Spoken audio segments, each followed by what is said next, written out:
तो साइंटिस्ट लोगों ने हार्मोन की एक नई डेफिनेशन बनाई और उस डेफिनेशन में उन्होंने टोटल मिला के 3 वर्ड्स जो थे उनको इंक्लूड किया। हार्मोन रिसेप्टर कॉम्प्लेक्स बना, मतलब जो ही हार्मोन इस मेम्ब्रेन बाउंड रिसेप्टर से आके जुड़ा, जुड़ते ही यहां पे फर्स्ट रेस्पॉन्स आया।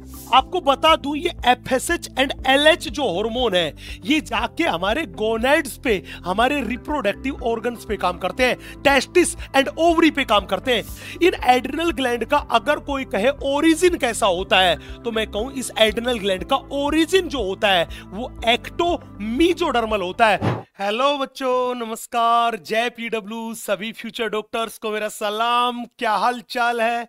उम्मीद करता हूं आप सभी एकदम खुश होंगे, स्वस्थ होंगे और बहुत अच्छे से पढ़ाई कर रहे होंगे। तो दोस्तों, आज हम माइंड मैप सीरीज में डील करने वाले हैं केमिकल कोऑर्डिनेशन एंड इंटीग्रेशन वाला चैप्टर, जिसको सीधी लैंग्वेज में मैं बोलूं एंडोक्राइन सिस्टम वाला चैप्टर। आपने बच्चे प्रीवियस चैप्टर में हमने बात करी थी कि हमारी बॉडी के ऑर्गन्स की एक्टिविटी को रेगुलेट करने के लिए बॉडी में एक सिंक्रोनाइज्ड फैशन में काम हो, इसके लिए बॉडी में 2 सिस्टम होते हैं। एक होता है नर्वस सिस्टम जो न्यूरॉन्स के द्वारा बॉडी की एक्टिविटीज को रेगुलेट करने का काम करता है, बॉडी के ऑर्गन्स की एक्टिविटीज को रेगुलेट करने का काम करता है। और एक दूसरा होता है एंडोक्राइन सिस्टम जो कि हॉर्मोन्स के द्वारा बॉडी के ऑर्गन्स की, बॉडी के सेल्स की एक्टिविटी को रेगुलेट करने का काम करता है। हमने बोला था इन दोनों सिस्टम्स को मिला के बोलते इंटीग्रेटिंग सिस्टम। तो अपन पहले ही डील कर चुके हैं नर्वस सिस्टम के बारे में। आज हम कहानी शुरू करते हैं इस एंडोक्राइन सिस्टम के बारे में। अब हमने आपसे बोला मेरे दोस्त कि इस एंडोक्राइन सिस्टम में हॉर्मोन्स के द्वारा मैसेज को बॉडी से एक जगह से दूसरी जगह लेके जाया जाता है, मतलब बॉडी के ऑर्गन्स की एक्टिविटी को कंट्रोल किया जाता है। वो किसके द्वारा? हॉर्मोन्स के द्वारा किया जाता है। तो सबसे पहला क्वेश्चन जो दिमाग में आता है वो यही आता है कि सर आप बताइए कि इस हार्मोन की डेफिनेशन क्या है। तो बच्चे, हार्मोन की 2 अलग अलग डेफिनेशन थी। हम सबसे पहले बात करते हैं आपके सामने क्लासिकल डेफिनेशन के बारे में या ओल्ड डेफिनेशन के बारे में। बच्चे, ओल्ड डेफिनेशन में हार्मोन को क्या बताया? ओल्ड डेफिनेशन ने बताया कि हार्मोन का सिक्रीशन एंडोक्राइन ग्लैंड करती है। कौन करती है? Endocrine gland. तो इसका मतलब हार्मोन ऐसे केमिकल सब्सटेंसेस है जिनका सिक्रीशन एंडोक्राइन ग्लैंड करती है और वो कहां पे चले जाते हैं? ब्लड में चले जाते हैं और ब्लड इसका ट्रांसपोर्ट करता है डिस्टेंटली लोकेटेड टारगेट ऑर्गन तक। तो जब भी बोले हार्मोन तो मैं कहूं ऐसे केमिकल सब्सटेंसेस जिनको कौन सीक्रेट कर रही है? आप कहोगे एंडोक्राइन ग्लैंड सीक्रेट कर रही है। और उसे किस में रिलीज कर रही है? ब्लड में रिलीज कर रही है। फिर ब्लड इनका ट्रांसपोर्ट कर रहा है कहां तक? हमने बोला टारगेट ऑर्गन तक। और वो टारगेट ऑर्गन जो है वो सीक्रेट करने वाली एंडोक्राइन ग्लैंड से बहुत दूरी पर है। बोला सर ठीक है, ये हार्मोन की डेफिनेशन थी। लेकिन दिक्कत क्या हुई? जब रिसर्च आगे हुई तो साइंटिस्ट लोगों ने एक चीज नोटिस करी। क्या नोटिस किया? उन्होंने बोला कि हार्मोन की इस डेफिनेशन को अगर हम ध्यान से देखें, पढ़े, तो यहां पे क्लियरली लिखा हुआ है कि हार्मोन का सिक्रीशन कौन करती है? एंडोक्राइन ग्लैंड करती है। लेकिन उन्होंने देखा कि हार्मोन की तरह ही काम करने वाले, हार्मोन की तरह ही ब्लड के द्वारा ट्रांसपोर्ट किए जाने वाले कुछ सब्सटेंसेस है जो दूसरी ग्लैंड से भी सिक्रीट हो रहे हैं, लेकिन वो ग्लैंड एंडोक्राइन ग्लैंड नहीं है। तो साइंटिस्ट लोगों ने क्या कहा कि भैया जैसा हार्मोन है, जैसा chemical compound endocrine gland secrete कर रही है, वैसे ही केमिकल कंपाउंड कोई दूसरी ग्लैंड भी सिक्रीट कर रही है, लेकिन वो एंडोक्राइन ग्लैंड नहीं है। मतलब कुछ नॉन एंडोक्राइन ग्लैंड भी केमिकल सब्सटेंसेस सिक्रीट कर रही है जो कि बिल्कुल हार्मोन के जैसे है। तो अगर हम हार्मोन की डेफिनेशन में इस वर्ड को साथ रखेंगे कि भैया एंडोक्राइन ग्लैंड से ही सिक्रीट होने वाला मटेरियल हार्मोन है, तो फिर हम उस मटेरियल को क्या बोलेंगे जो नॉन एंडोक्राइन ग्लैंड ने सिक्रीट किया। तो भैया ये एक बड़ा सा चैलेंज आया और इस चैलेंज को साइंटिस्ट लोगों ने एक्सेप्ट किया और उन्होंने क्या बोला कि भैया इसका तो सॉल्यूशन नजर ये आता है कि हम हार्मोन की एक नई डेफिनेशन बना दें। हार्मोन की एक नई डेफिनेशन बना दे। तो साइंटिस्ट लोगों ने हार्मोन की एक नई डेफिनेशन बनाई और उस डेफिनेशन में उन्होंने टोटल मिला के 3 वर्ड्स जो थे उनको इंक्लूड किया। एक किया नॉन न्यूट्रिएंट वर्ड को इंक्लूड, एक किया इंटर सेल्यूलर मैसेंजर वर्ड को इंक्लूड, और एक किया ट्रेस अमाउंट को इंक्लूड। तो क्या था, हमने बोला हार्मोन की नई डेफिनेशन दी गई और उसमें बोला गया कि हार्मोन क्या है, तो बोला हार्मोन नॉन न्यूट्रिएंट केमिकल है जो कि इंटरसेल्यूलर मैसेंजर की तरह काम करते हैं और उन्हें ट्रेस अमाउंट में, वेरी स्मॉल अमाउंट में प्रोड्यूस किया जाता है। तो बोला चाहे कोई भी ग्लैंड रहे, चाहे वो एंडोक्राइन ग्लैंड रहे चाहे नॉन एंडोक्राइन ग्लैंड रहे, अगर उससे ऐसा मटेरियल निकलेगा, ऐसा केमिकल सब्सटेंस निकलेगा जो नॉन न्यूट्रिएंट है, इंटरसेल्यूलर मैसेंजर की तरह काम कर रहा है और ट्रेस अमाउंट में, बहुत थोड़े से अमाउंट में निकल रहा है, तो हम उसको हार्मोन बोलेंगे। इसका मतलब यह निकला कि अगर कहे कि हार्मोन का सिक्रीशन ओनली एंडोक्राइन ग्लैंड करती है तो बात क्या हो जाएगी, एकदम गलत, क्योंकि हार्मोन का सिक्रीशन एंडोक्राइन ग्लैंड के साथ साथ कुछ नॉन एंडोक्राइन ग्लैंड भी करती है। लाइक हम बात करके चले लीवर के बारे में, किडनी के बारे में, हार्ट के बारे में, गैस्ट्रोइंटेस्टाइनल ट्रैक्ट के बारे में, ये नॉन एंडोक्राइन ग्लैंड है जो कि हार्मोन्स का सिक्रीशन करती है। तो ये डेफिनेशन जो थी ये उन नॉन एंडोक्राइन ग्लैंड से रिलीज होने वाले मटेरियल को भी डिफाइन करती है कि वो भी हार्मोन है। अब सवाल था सर हार्मोन की डेफिनेशन तो आ गई, लेकिन अगर कोई हमसे कहे कि आप बताओ इन हार्मोन को अपन कितने टाइप में डिवाइड करेंगे। बच्चे हार्मोन्स को हमने 2 टाइप में डिवाइड कर लिया। पहला प्रोटीनेशियस हार्मोन एंड दूसरा अपने पास है वो है स्टीरॉयड हार्मोन। दूसरा अपने पास है स्टीरॉयड हार्मोन्स। ये जो प्रोटीनेशियस हार्मोन है इनको अपन ने डिवाइड किया मेनली 3 कैटेगरीज में। एक था अपने पास अमाइनो एसिड डेरिवेटिव्स। हम बात करके चले एपिनेफ्रिन जिसको अपन बोलते हैं एड्रेनलिन, नोर एपिनेफ्रिन जिसको बोलते हैं नोर एड्रेनलिन, ये एग्जैक्टली में एड्रिनल ग्लैंड के मेडुला से निकलने वाले हार्मोन है और ये हार्मोन अमाइनो एसिड डेरिवेटिव है। कौन से अमाइनो एसिड से, हमने बोला टायरोसिन अमाइनो एसिड के डेरिवेटिव है। कौन से अमाइनो एसिड के, टायरोसिन अमाइनो एसिड के डेरिवेटिव है। अगला मेरे पास है आयोडोथायरोनिन। बेटा आयोडोथायरोनिन हार्मोन का एग्जांपल थायराइड ग्लैंड का थायरोक्सिन हार्मोन है। एग्जैक्टली में थायरोक्सिन हार्मोन जो है वो भी टायरोसिन अमाइनो एसिड का डेरिवेटिव है, लेकिन टायरोसिन अमाइनो एसिड से क्या जुड़ गया, आयोडीन जुड़ गया, इसलिए बन गया आयोडोथायरोनिन।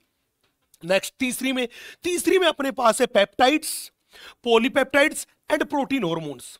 अब बोला सर ये कौन कौन से हैं, हमने बोला इंसुलिन हार्मोन हुआ, ग्लूकागोन हार्मोन हुआ, पिट्यूटरी ग्लैंड के हार्मोन हुए, हाइपोथैलेमस के हार्मोन हुए, पैराथायराइड ग्लैंड के हार्मोन हुए, थाइमस ग्लैंड का हार्मोन हुआ, पीनियल ग्लैंड का हार्मोन हुआ। ये सारे के सारे हार्मोन वो थे जो पेप्टाइड, पॉलीपेप्टाइड और प्रोटीन हार्मोन्स थे। तो ये सारे के सारे कैसे हैं, प्रोटीनेशियस हार्मोन है। अब अपनी बात थी सर अगर मेरे से कोई कहे स्टीरॉयड हार्मोन्स कौन से हैं, बेटा स्टीरॉयड हार्मोन में हमने बोला एड्रिनल ग्लैंड के कोर्टेक्स के हार्मोन। ध्यान रखना एड्रिनल मेडुला के हार्मोन तो ये है, ये मेरे पास क्या है, हमने बोला ये मेरे पास है adrenal medulla hormone.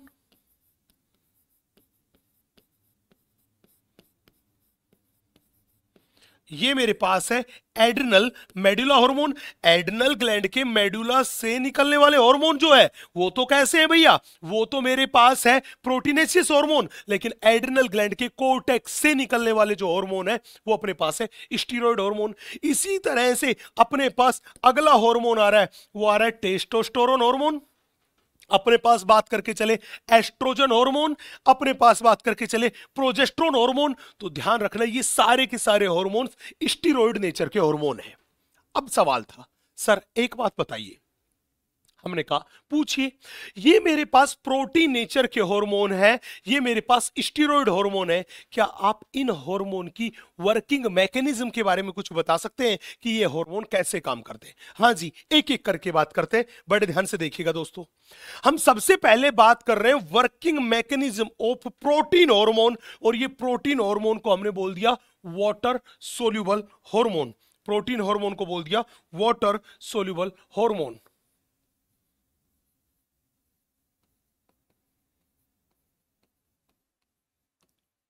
Water soluble hormone. मतलब हम यहां पे बात कर रहे हैं, वो किसके बारे में बात कर रहे हैं? Working mechanism of water soluble hormones के बारे में बात कर रहे हैं कि वाटर सोल्यूबल हार्मोन कैसे काम करते हैं। बड़े ध्यान से देखना, हमने प्रोटीनेशियस हार्मोन में सबसे पहले एग्जांपल लिया, वो लिया एफएसएच हार्मोन का। ये एफएसएच हार्मोन कहां जाके काम करता है? याद करो, ये एफएसएच हार्मोन ही है जो फीमेल में फॉलिकल के डेवलपमेंट के लिए रेस्पॉन्सिबल है। तो हमने बोला ये ओवेरियन फॉलिकल है, ये ओवेरियन फॉलिकल की सेल मेम्ब्रेन है। ओवेरियन फॉलिकल की ये क्या है? सेल मेम्ब्रेन है। ये एफएसएच जाके इस ओवेरियन फॉलिकल की सेल मेम्ब्रेन से जुड़ेगा, तब ये काम करेगा। बात था काम कैसे करेगा, बड़े ध्यान से देखना। हमने बोला ये ओवेरियन सेल मेम्ब्रेन है, ये ओवरी की सेल मेम्ब्रेन है, और ये ग्रीन वाला जो आपको दिखाई दे रहा है, ये मेरे पास है रिसेप्टर। ये मेरे पास क्या है? रिसेप्टर। बोलो यस कि नो? तो कहने का मतलब क्या निकला? कहने का मतलब ये निकला कि इस ओवरी की सेल मेम्ब्रेन पे क्या प्रेजेंट है? ये रिसेप्टर। ये रिसेप्टर कौन से हार्मोन का रिसेप्टर है? हमने बोला इस एफएसएच का, दैट इज इस प्रोटीन नेचर के हार्मोन और वाटर सोल्यूबल हार्मोन का है। तो अब बड़े ध्यान से देखना हुआ क्या। हमने बोला मेरे दोस्त, ये अपने पास जो ब्लू कलर वाला आपको दिखाई दे रहा है, ये जो आपको मेरे दोस्त ब्लू कलर वाला जो ये आपको दिखाई दे रहा है, यस, ये जो ब्लू कलर वाला आपको दिखाई दे रहा है, ये ब्लू कलर वाला मेरे पास हार्मोन है। कौन सा? FSH hormone. ये एफएसएच हार्मोन नेचर में है हाइड्रोफिलिक। नेचर में कैसा है? Hydrophilic, that is water soluble. और याद करो, किसी भी सेल की सेल मेम्ब्रेन में ज्यादा अमाउंट में लिपिड होता है, इसलिए सेल की सेल मेम्ब्रेन नेचर में कैसी होती है? हाइड्रोफोबिक। कैसी होती है? हाइड्रोफोबिक। तो हार्मोन कैसा? हाइड्रोफिलिक। सेल की सेल मेम्ब्रेन कैसी? हाइड्रोफोबिक। तो ये हार्मोन यहां से उठ के इस सेल के अंदर जाने की कोशिश करता है। जो ही सेल के अंदर जाने की कोशिश करता है, तो सेल की सेल मेम्ब्रेन तुरंत के तुरंत इसे मना कर देती है कि इसक दी गली विच नो एंट्री। बोला क्यों? बोली तेरी नेचर हाइड्रोफिलिक, मेरी नेचर हाइड्रोफोबिक, तो तू कभी भी सेल मेम्ब्रेन को क्रॉस करके सेल के अंदर नहीं जा सकता। हार्मोन बोला कि मुझे बहुत इंपॉर्टेंट मैसेज अंदर देना है, जाना जरूरी है। तो ये बोली कि तेरी एंट्री पॉसिबल नहीं है। एक काम कर, सेल की सरफेस पे ये जो रिसेप्टर है, इस रिसेप्टर से तू जुड़ जा और अपना इंफॉर्मेशन यहीं पे दे दे।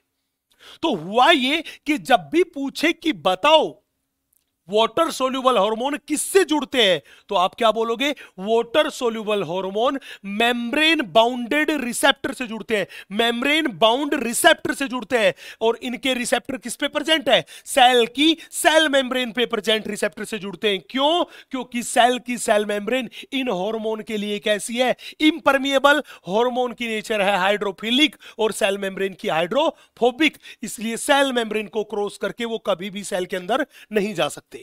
अब यहां पे आपको देखिए, ये ग्रीन वाला रिसेप्टर और ये ब्लू वाला हार्मोन दोनों आपस में जुड़ गए कि नहीं जुड़ गए? आपने कहा हां सर, दोनों जुड़ गए। और जब हार्मोन एंड रिसेप्टर दोनों जुड़ गए, तो अपने पास बना receptor hormone complex that is RHC, या हार्मोन रिसेप्टर कॉम्प्लेक्स बोल दो, एचआरसी। ये बन गया कि नहीं बन गया? बोलो यस सर बन गया। जो ही हार्मोन रिसेप्टर कॉम्प्लेक्स बना, बड़े ध्यान से देखना, हार्मोन रिसेप्टर कॉम्प्लेक्स बना मतलब जो ही हार्मोन इस मेम्ब्रेन बाउंड रिसेप्टर से आके जुड़ा, जुड़ते ही यहां पे फर्स्ट रेस्पॉन्स आया। यहां पे फर्स्ट रेस्पॉन्स आया। बोला क्या आया? इस सेल की सेल मेम्ब्रेन से निकल के बाहर आया, या तो निकल के बाहर आएगा साइक्लिक एएमपी, या निकल के आएगा कैल्शियम +2। ये जो कहलाते हैं, ये कहलाते हैं सेकेंडरी मैसेंजर। क्या कहलाते हैं? Secondary messenger. तो जब भी बोले सेकेंडरी मैसेंजर कहां से निकल के आया, तो आप कहोगे इस सेल की सेल मेम्ब्रेन में से सेकेंडरी मैसेंजर निकला और निकल के कहां गया? सेल के साइटोप्लाज्म में गया। तो इसको सेकेंडरी मैसेंजर क्यों बोला? वो इसलिए बोला क्योंकि सबसे पहले सेल के पास मैसेज कौन लेके आया? आप कहोगे हार्मोन। तो ये हार्मोन जो होता है, इसे ही अपन बोलते हैं प्राइमरी मैसेंजर।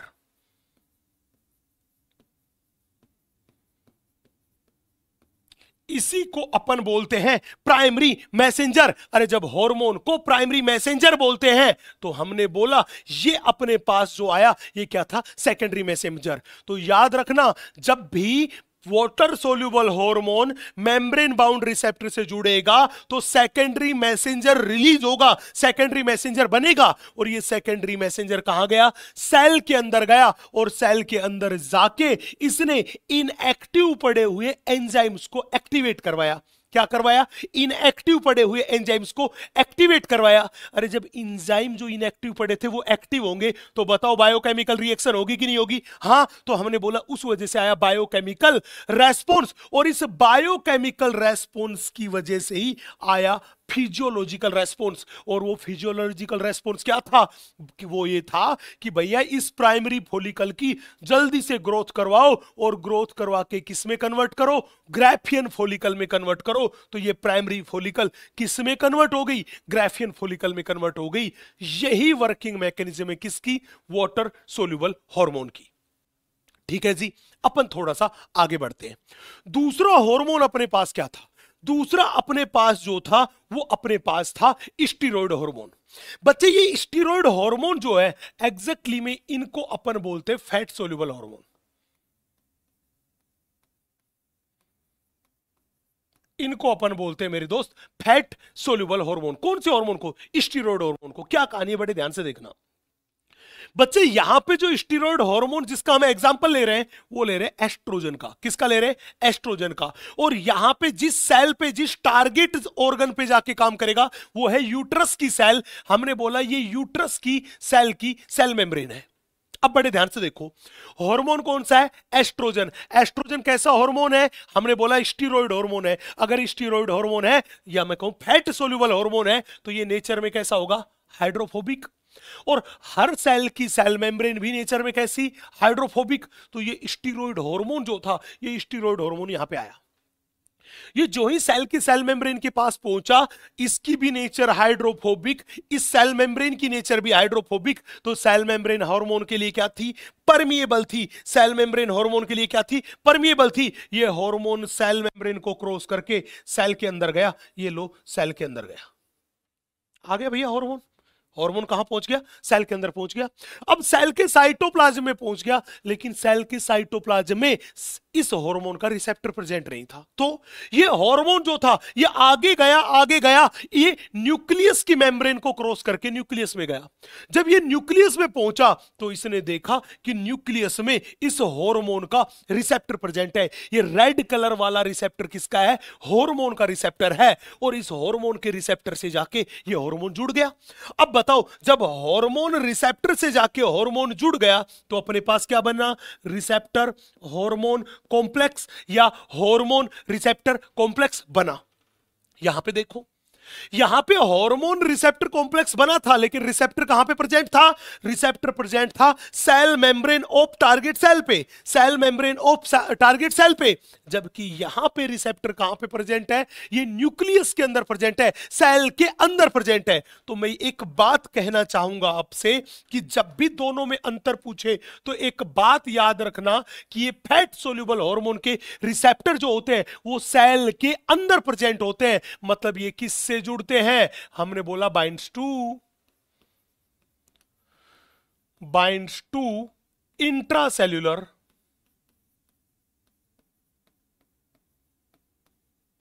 रिसेप्टर्स। ये इंट्रासेल्यूलर रिसेप्टर्स से जुड़ते हैं, कौन, फैट सोल्यूबल हार्मोन। और ये मोस्टली कहां पे होते हैं, मैंने बोला मोस्टली प्रेजेंट इन न्यूक्लियस।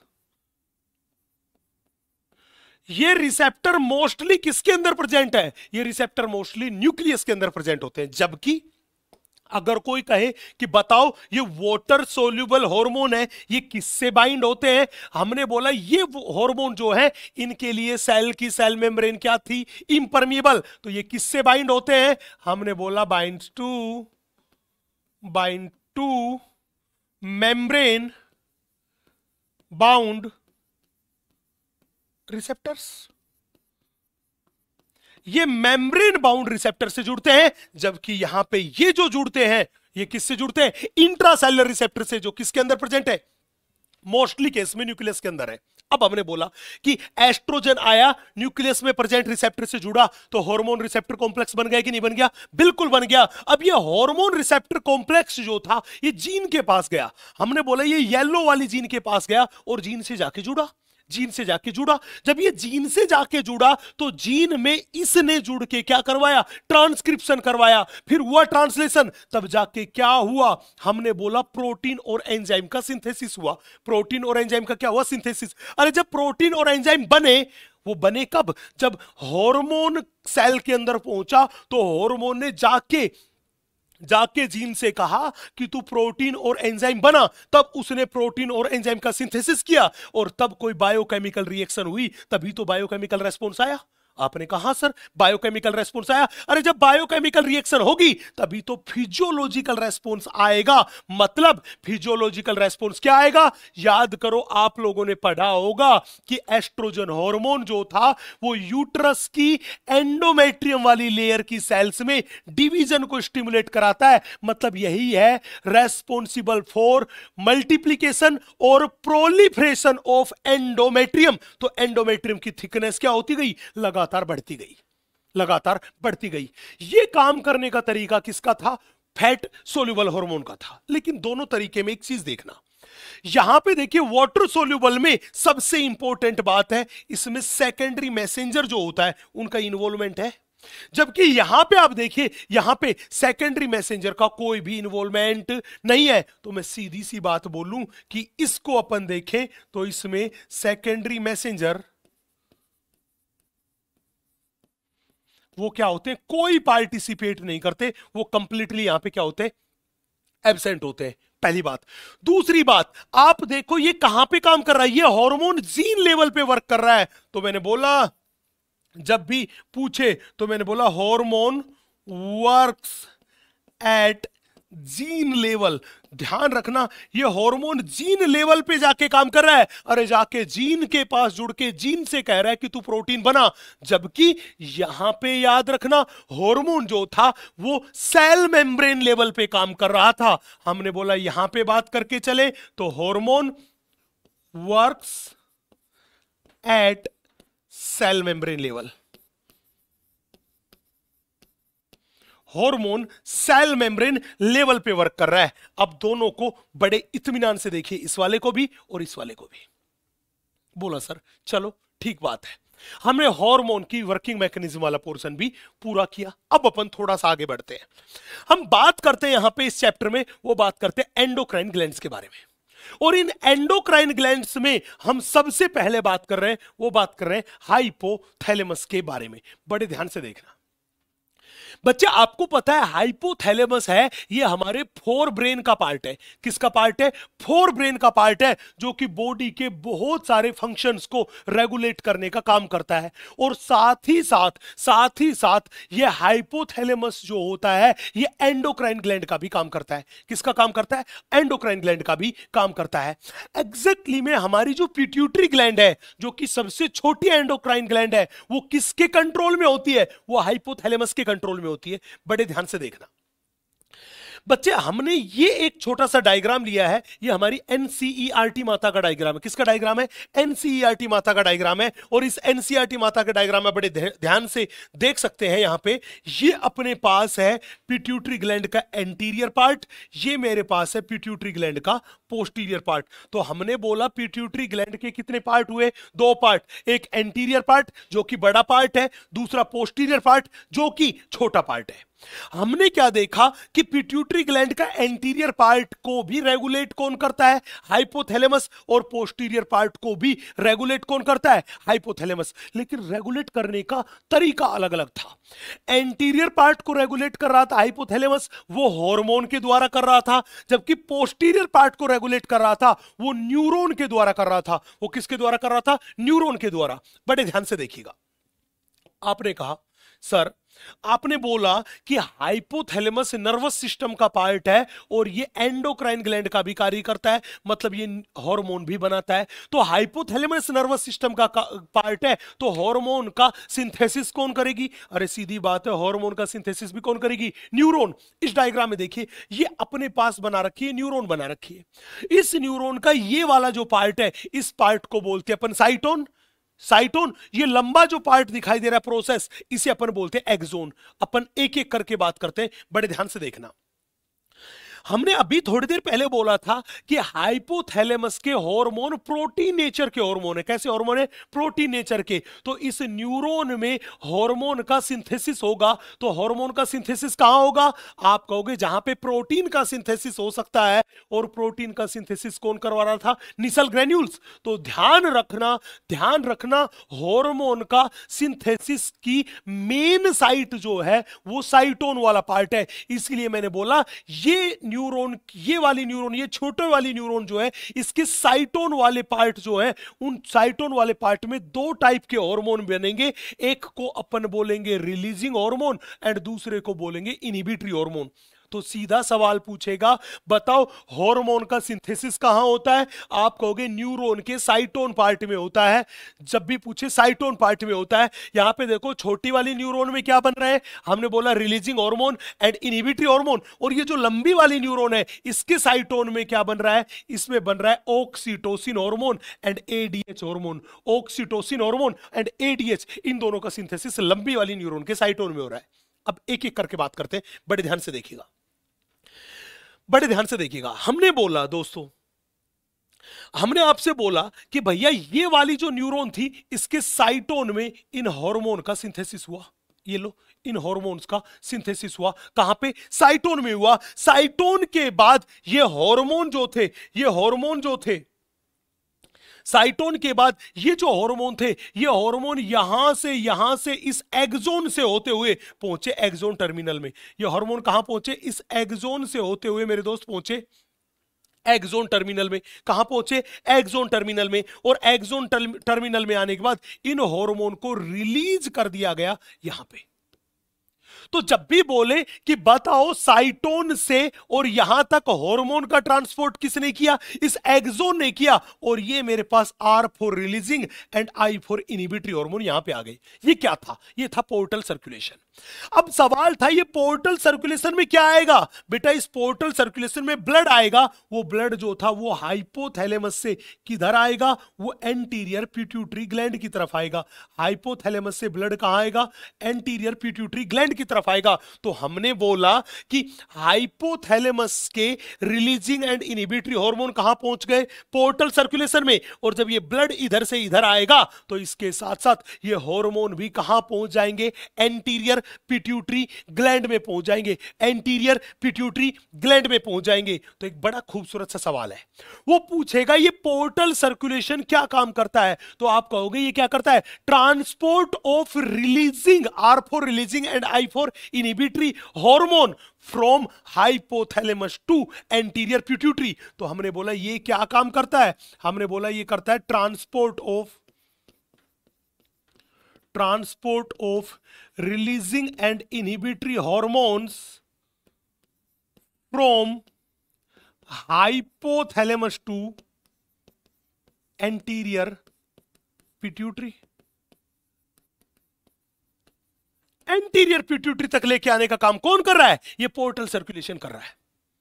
चले, अब जब ये हार्मोन एंटीरियर पिट्यूटरी में पहुंचेंगे तो एंटीरियर पिट्यूटरी ग्लैंड की एक्टिविटी को क्या करेंगे? रेगुलेट। कि कब तो एंटीरियर पिट्यूटरी ग्लैंड को हार्मोन का सिक्रीशन करना है, कब सिक्रीशन बंद करना है। तो मैं कह दूं ये एंटीरियर पिट्यूटरी ग्लैंड को कंट्रोल कौन करता है? हाइपोथैलेमस। किसके द्वारा? रिलीजिंग एंड इनहिबिटरी हार्मोन द्वारा। अरे हां कि ना?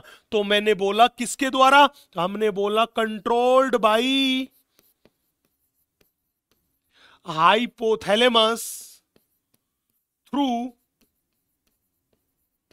releasing and inhibitory hormones, through releasing and inhibitory hormones। चले जी, ये कहानी थी मेरे पास, ये कहानी थी एंटीरियर पिट्यूटरी की। हम बात करते हैं आपसे पोस्टीरियर पिट्यूटरी के बारे में। बड़े ध्यान से, बड़े इत्मीनान से देखिएगा। हमने बोला ये हाइपोथैलेमस की लंबी वाली न्यूरॉन है, ये लंबी वाली न्यूरॉन है। इस लंबी वाली न्यूरॉन के साइटोन वाले पार्ट में दो हार्मोन बन रहे हैं, ऑक्सीटोसिन एंड एडीएच। ये कहां बनेंगे? साइटोन में बनेंगे। बोला बिल्कुल बनेंगे। हमने बोला ये हार्मोन यहां पे बने, बड़े ध्यान से देखना, ये हार्मोन जो थे, ये हार्मोन्स यहां पे बने। अब बनने के बाद इन हार्मोन का होता है मेरे दोस्त ट्रांसपोर्ट। इन हार्मोन का क्या होता है? ट्रांसपोर्ट। यहां से ये हार्मोन यहां से यहां से यहां से होते हुए बिल्कुल इस लास्ट पार्ट में आ जाएंगे, और इस लास्ट पार्ट में आके ये हार्मोन क्या हो जाएंगे मेरे दोस्त? ये हो जाएंगे स्टोर। ये लो, ये हार्मोन हो जाएंगे स्टोर। तो हमने बोला ये एक्सोन था जो साइटोन से हार्मोन को इस last part, that is synaptic knob और इस हियरिंग बॉडी तक लेके आया।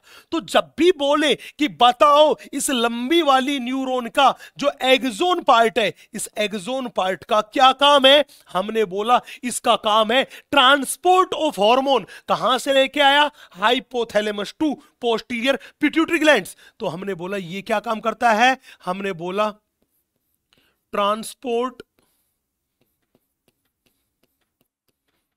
Of hormones. कौन कौन से? हमने बोला ADH and oxytocin. ADH and oxytocin का ट्रांसपोर्ट करके लेके आता है और उसे किस में स्टोर करवाता है? पोस्टीरियर पिट्यूटरी ग्लैंड में। कौन से भाग में? इस न्यूरॉन के साइनेप्टिक नोब में। तो जब भी बोले हार्मोन कहां पे स्टोर हुए, हमने बोला इस साइनेप्टिक नोब, और हियरिंग बॉडी का काम था हार्मोन को स्टोर करना। तो जब भी बोले एडीएच एंड ऑक्सीटोसिन बने कहां पे? हाइपोथैलेमस में। स्टोर किसकी जगह पे जाके हुए? पोस्टीरियर पिट्यूटरी ग्लैंड के। तो ध्यान रखना ये पोस्टीरियर पिट्यूटरी ग्लैंड कभी भी किसी हार्मोन का सिंथेसिस नहीं करता, इसमें हार्मोन को बनाने की क्षमता है ही नहीं। तो ये क्या काम करता है? अरे ये तो हाइपोथैलेमस का चमचा है। क्या काम करेगा? हाइपोथैलेमस ने जो हार्मोन बना के दिए उनको स्टोर करेगा, और जब हाइपोथैलेमस कहेगा कि तुम इनको रिलीज कर दो, तो ये उन्हें ब्लड में रिलीज करवा देगा। बस इतना ही काम है पोस्टीरियर पिट्यूटरी ग्लैंड का। तो मैं ये कह दूं कि पूछे बताओ पोस्टीरियर पिट्यूटरी ग्लैंड को कौन कंट्रोल करता है? आप कहोगे कंट्रोल करता है हाइपोथैलेमस। बोला किसके द्वारा? देखो ये लंबी वाली न्यूरॉन हाइपोथैलेमस से सीधी कहां आ रही है? पोस्टीरियर पिट्यूटरी ग्लैंड में आ रही है। तो मैं कह दूं कि पोस्टीरियर पिट्यूटरी ग्लैंड जो है वो किसके कंट्रोल में होती है? वो हाइपोथैलेमस के कंट्रोल में होती है। किसके द्वारा? न्यूरॉन के द्वारा। तो मैंने बोला ये मेरे पास है direct under the neural control of hypothalamus. तो हमने बोला ये पोस्टीरियर पिट्यूटरी क्या है? Direct under the neural control of hypothalamus. Direct under the neural control of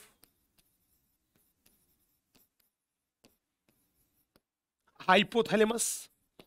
ये हाइपोथैलेमस के न्यूरल कंट्रोल में है, मतलब हाइपोथैलेमस की neuron directly posterior pituitary gland पे आ रही है और उसकी एक्टिविटी को कंट्रोल करने का काम कर रही है। ये पूरी की पूरी कहानी क्या थी? यह हाइपोथैलेमस की कहानी थी।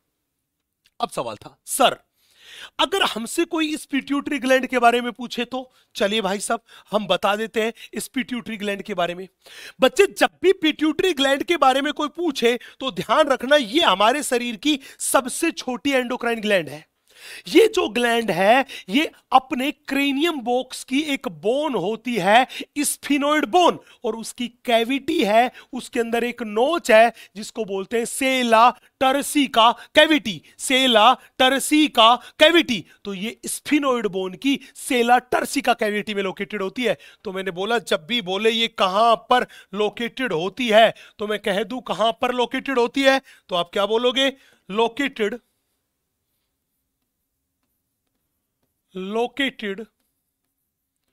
in the sella turcica cavity of sphenoid bone, ये स्फिनोइड बोन की सेला टर्सिका कैविटी में लोकेटेड होती है। कौन सी? हमने बोला पिट्यूटरी ग्लैंड। पिट्यूटरी ग्लैंड कहां लोकेटेड होती है? Sella turcica cavity of sphenoid bone में लोकेटेड होती है। अब बड़े ध्यान से देखना, हमसे कोई कहे कि भैया इस पिट्यूटरी ग्लैंड में कितने लोब्स होते हैं, हमने कहा पिट्यूटरी ग्लैंड में 3 लोब होते हैं। एक होता है मेरे पास पोस्टीरियर लोब जिसको बोलते हैं पोर्स नर्वोसा, एक होता है मेरे पास मिडिल लोब जिसको बोलते हैं अपन पोर्स इंटरमीडिया, एक मेरे पास होता है एंटीरियर लोब जिसको हम बोलते हैं पोर्स डिस्टेलिस। ध्यान रखना, pars distalis and pars intermedia, इन दोनों को मिला के हम बोलते हैं एडिनो हाइपोफाइसिस। क्या बोलते हैं? Adeno hypophysis. और ये एडिनो हाइपोफाइसिस जो है ये पिट्यूटरी ग्लैंड का 75% पार्ट है। कितना पार्ट है? 75% पार्ट।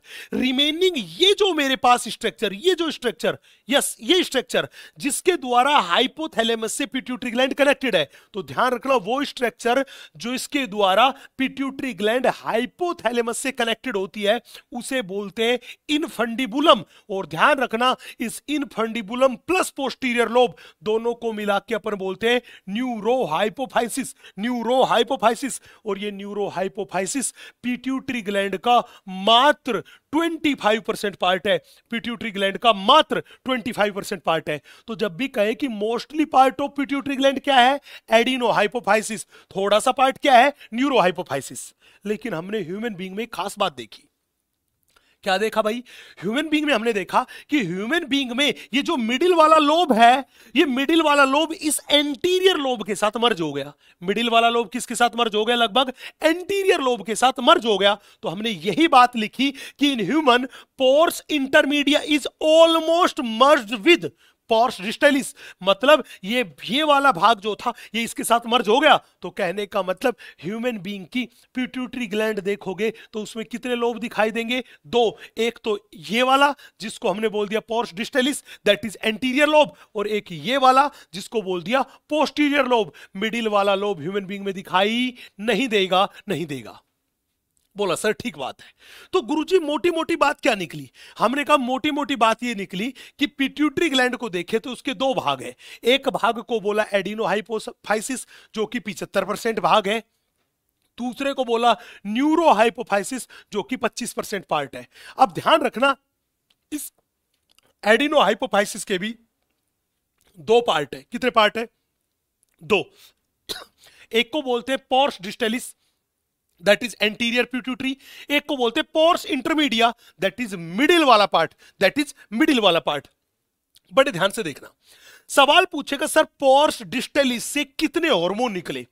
बेटा इस पोर्स डिस्टेलिस भाग से टोटल मिला के 6 हार्मोन से रिलीज होते हैं। कितने हार्मोन? 6 हार्मोन। इसको बोलते हैं ग्रोथ हार्मोन, इसको बोलते हैं फॉलिकल स्टिमुलेटिंग हार्मोन, इसको बोलते हैं ल्यूसिनाइजिंग हार्मोन, इसको बोलते हैं थायराइड स्टिमुलेटिंग हार्मोन, इसको बोलते हैं एड्रिनोकोर्टिकोट्रोपिक हार्मोन, और ये रहा प्रोलैक्टिन हार्मोन। ये 6 हार्मोन किससे निकले? ये एंटीरियर पिट्यूटरी से निकले। मिडिल वाला पार्ट जो पोर्स इंटरमीडिएट था उससे निकला MSH, that is melanocyte stimulating hormone. Melanocyte stimulating hormone. अब एक बात कान खोल के सुन लो, ह्यूमन बीइंग में ये पोर्स इंटरमीडिया किसका भाग था? पोर्स डिस्टेलिस का भाग था। तो ध्यान रखना ह्यूमन बीइंग में इस MSH हार्मोन का सिक्रीशन कहां से होता है? पोर्स डिस्टेलिस से होता है। पोर्स डिस्टेलिस से होता है। बोला सर ठीक है, लेकिन गुरुजी ये बताओ इन हार्मोन्स का काम क्या था? भैया ये 3 हार्मोन के बारे में तो हम डिटेल बात करते हैं थोड़ी देर में। एक तो ग्रोथ हार्मोन के बारे में एंड दूसरा FSH एंड LH के बारे में। आपको बता दूं ये FSH एंड LH जो हार्मोन है ये जाके हमारे गोनेड्स पे, हमारे रिप्रोडक्टिव ऑर्गन्स पे काम करते हैं, टेस्टिस एंड ओवरी पे काम करते हैं, इसलिए इन्हें बोलते हैं गोनेडोट्रोपिन हार्मोन।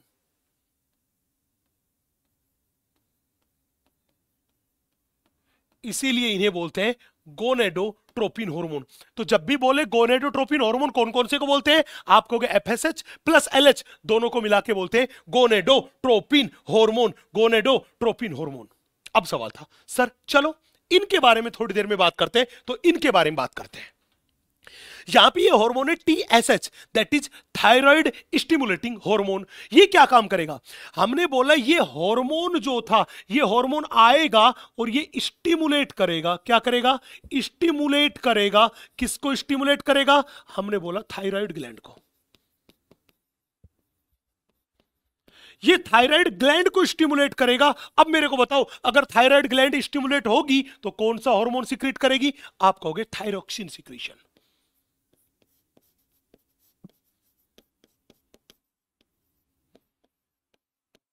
तो थायराइड ग्लैंड क्या सीक्रेट करेगी? थायरोक्सिन हार्मोन सीक्रेट करेगी। चले, दूसरा एड्रिनोकोर्टिकोट्रोपिक हार्मोन, बड़े ध्यान से देखना, ACTH। ये ACTH जाएगा और एड्रिनल ग्लैंड के कोर्टेक्स को स्टिमुलेट करेगा। किसको स्टिमुलेट करेगा? हमने बोला स्टिमुलेट करेगा। किसको? एड्रिनल कोर्टेक्स को। जब ये एड्रिनल ग्लैंड के कोर्टेक्स पार्ट को स्टिमुलेट करेगा तो कोर्टेक्स से एनसीआरटी का मेनली सिक्रीशन करवाएगा। किसका करवाएगा? हमने बोला ये करवाएगा ग्लूकोकोर्टिकोइड का, जिसमें अपने पास था कोर्टिसोल, उसका सिक्रीशन करवाएगा। मेनली ये उसी का सिक्रीशन करवाएगा। कहां से? एड्रिनल ग्लैंड के कोर्टेक्स से। मतलब ये एड्रिनल ग्लैंड के जोना फेसिकुलेटा भाग को एक्टिवेट करने का काम करेगा। Next, prolactin hormone. बेटे ये प्रोलैक्टिन हार्मोन पिट्यूटरी ग्लैंड से निकलेगा और निकल के कहां जाएगा? हमने बोला ये अपने पास पहुंचेगा, वो पहुंचेगा मेमोरी ग्लैंड्स के पास। तो हमने बोला जब भी बोले ये क्या काम करता है, हमने बोला ये प्रोलैक्टिन हार्मोन जाके स्टिमुलेट करता है। किसको स्टिमुलेट करता है? हमने बोला मेमोरी ग्लैंड्स को। अरे जब ये मेमोरी ग्लैंड को स्टिमुलेट करेगा तो ग्रोथ क्या होगी? मेमोरी ग्लैंड में ग्रोथ इंड्यूस होगी। मतलब ये मेमोरी ग्लैंड में ग्रोथ करवाने के लिए रेस्पॉन्सिबल है एंड मेमोरी ग्लैंड में मिल्क का सिंथेसिस स्टिमुलेट करेगा। तो हमने बोला तो मेमोरी ग्लैंड में क्या होगी? ग्रोथ एंड मिल्क सिंथेसिस, इन सबको स्टिमुलेट करवाएगा कौन? Prolactin hormone. बोला सर ठीक बात है। सर ये बताओ ये पोर्स इंटरमीडिया क्या काम करता है? पोर्स इंटरमीडिया क्या काम करता है? बेटा ये MSH हार्मोन, जिसको बोलते हैं मिलेनोसाइट स्टिमुलेटिंग हार्मोन। एग्जैक्टली में ये MSH हार्मोन जो है ये हमारी स्किन की सेल है जिन्हें बोलते हैं मिलेनोसाइट सेल। स्किन की कौन सी सेल? Melanocyte sales. तो ये हार्मोन कहां जाएगा? हमने बोला ये हार्मोन जो था ये जाके स्टिमुलेट करेगा। किसको? मिलेनोसाइट्स ऑफ स्किन को। ये स्किन की मिलेनोसाइट सेल्स को क्या करेगा? स्टिमुलेट करेगा। और ये मिलेनोसाइट सेल्स क्या बनाएगी? हमने बोला ये क्या बनाएगी? हमने बोला ये बनाएगी मिलेनिन पिगमेंट। ये क्या बनाएगी? Melanin pigment. ये मिलेनिन पिगमेंट बनाएगी। और ये मिलेनिन पिगमेंट ही तो था जो हमारी स्किन के कलर के लिए रेस्पॉन्सिबल है। अगर मिलेनिन पिगमेंट ज्यादा रहेगा तो स्किन का कलर होगा डार्क, मतलब डार्क कॉम्प्लेक्शन होगा। अगर मिलेनिन पिगमेंट कम रहेगा तो स्किन का कलर रहेगा फेयर, मतलब लाइट कॉम्प्लेक्शन रहेगा। तो कहने का मतलब ये मिलेनिन पिगमेंट जो था, ये मिलेनिन पिगमेंट बना, मतलब इसने किसको रेगुलेट किया? हमने बोला पिगमेंटेशन ऑफ स्किन के लिए रेस्पॉन्सिबल है। कौन? MSH, melanocyte stimulating hormone. अगला था, हम पहले ही आप लोगों को यह बात क्लियरली बता चुके हैं। क्या बता चुके हैं? कि pores nervosa that is neurohypophysis में कभी भी हार्मोन का सिंथेसिस नहीं होता। कभी भी किसी भी हार्मोन का सिंथेसिस यहां पे नहीं होता। यह बात हम पहले ही बता चुके हैं। तो ये क्या काम करता है भैया? ये तो हाइपोथैलेमस के दो हार्मोन थे, एक का नाम था ADH, दूसरे का नाम था ऑक्सीटोसिन। इनको स्टोर करेगा एंड इनका सिक्रीशन करवाएगा। एंड इनका क्या करवाएगा? सिक्रीशन। अब सवाल था सर ये दो हार्मोन तो हाइपोथैलेमस के आपने बता दिए, लेकिन एक बात बताओ, क्या ये एडीएच हार्मोन क्या काम करता है? आपने दो हार्मोन का जिक्र किया है सर यहां पे, एक का जिक्र किया है एडीएच। आप पहले बताइए कि ये एडीएच एंटी डायूरेटिक हार्मोन या इसी को बोलते हैं वैसोप्रेसिन हार्मोन, ये क्या काम करेगा? एंड दूसरा आपने हार्मोन बोला है, उसे बोला है ऑक्सीटोसिन हार्मोन। दूसरा आपने बोला है ऑक्सीटोसिन हार्मोन। अब बताओ ये दोनों हार्मोन क्या काम करेंगे? बड़े ध्यान से देखना। हमने बोला ये दोनों के दोनों हार्मोन, एक एडीएच हार्मोन दूसरा ऑक्सीटोसिन हार्मोन, ये क्या काम करेंगे? हमने कहा भैया ये एडीएच हार्मोन है, ये डीसीटी एंड कलेक्टिंग डक्ट में, हां जी, डीसीटी एंड कलेक्टिंग डक्ट में कंडीशनल वाटर एब्जॉर्प्शन करवाएगा। तो हमने बोला ये क्या काम करता है? कंडीशनल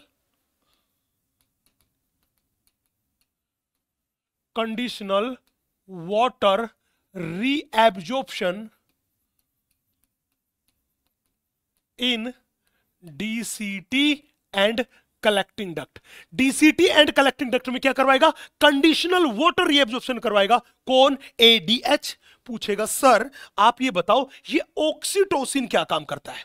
बेटा ये ऑक्सीटोसिन जो है ये मेल में और फीमेल में स्मूथ मसल में कॉन्ट्रैक्शन करवाता है। तो हमने बोले क्या करवा रहा है? कॉन्ट्रैक्शन इन स्मूथ मसल्स, ये स्मूथ मसल्स में कॉन्ट्रैक्शन करवाएगा, हां कि ना? अगर हम देखें कि फीमेल में जो डिलीवरी करवाने के लिए, चाइल्ड की बर्थ करवाने के लिए रेस्पॉन्सिबल है वो कौन है? ऑक्सीटोसिन। यही तो था जो यूट्रस में कॉन्ट्रैक्शन को इंड्यूस करता है, तभी तो फीमेल में होता है लेबर पेन, और चाइल्ड की बर्थ कराने के लिए रेस्पॉन्सिबल है, इसलिए इसको हमने बोल दिया चाइल्ड बर्थ हार्मोन।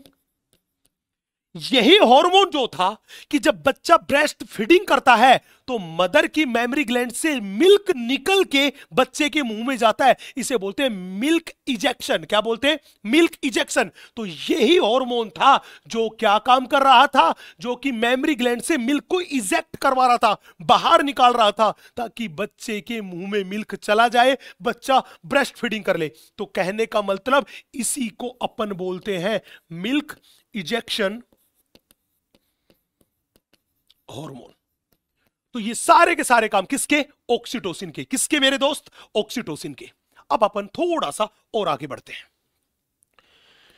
बड़े ध्यान से देखना। बात थी कि सर हमने पिट्यूटरी ग्लैंड के दो हार्मोन छोड़े थे, एक छोड़ा था ग्रोथ हार्मोन और दूसरा छोड़ा था गोनेडोट्रोपिन, जिसमें एफएसएच एंड एलएच को शामिल किया गया। हमने कहा हाँ। आप बताओ ये ग्रोथ हार्मोन जो था इसकी क्या कहानी थी? याद सुनो। हमने बोला हाइपोथैलेमस के रेगुलेट के कंट्रोल में होती है, हाइपोथैलेमस ही रेगुलेट करता है किसको? पिट्यूटरी ग्लैंड को। एंटीरियर लोब है वो हाइपोथैलेमस के रिलीजिंग और इनहिबिटरी हार्मोन के कांटेक्ट में होता है। पोस्टीरियर लोब हाइपोथैलेमस से डायरेक्टली न्यूरॉन्स के द्वारा कंट्रोल किया जाता है। तो हमने बोला हाइपोथैलेमस है GHRH, that is growth hormone releasing hormone, जिसको बोलते हैं सोमेटोक्राइनिन। सोमेटोक्राइनिन,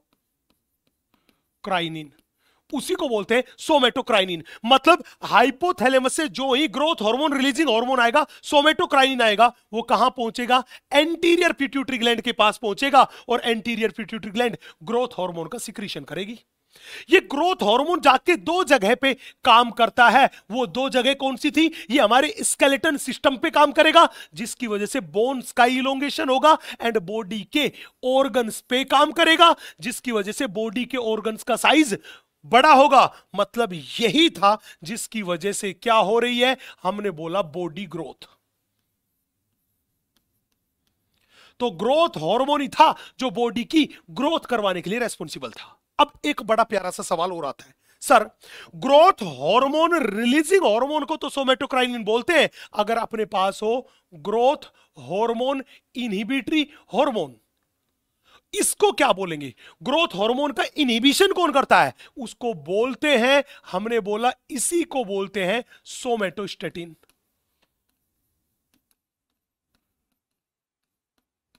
तो जब भी बोले सोमेटोस्टेटिन क्या काम करता है? हमने बोला इनहिबिट्स GH हार्मोन।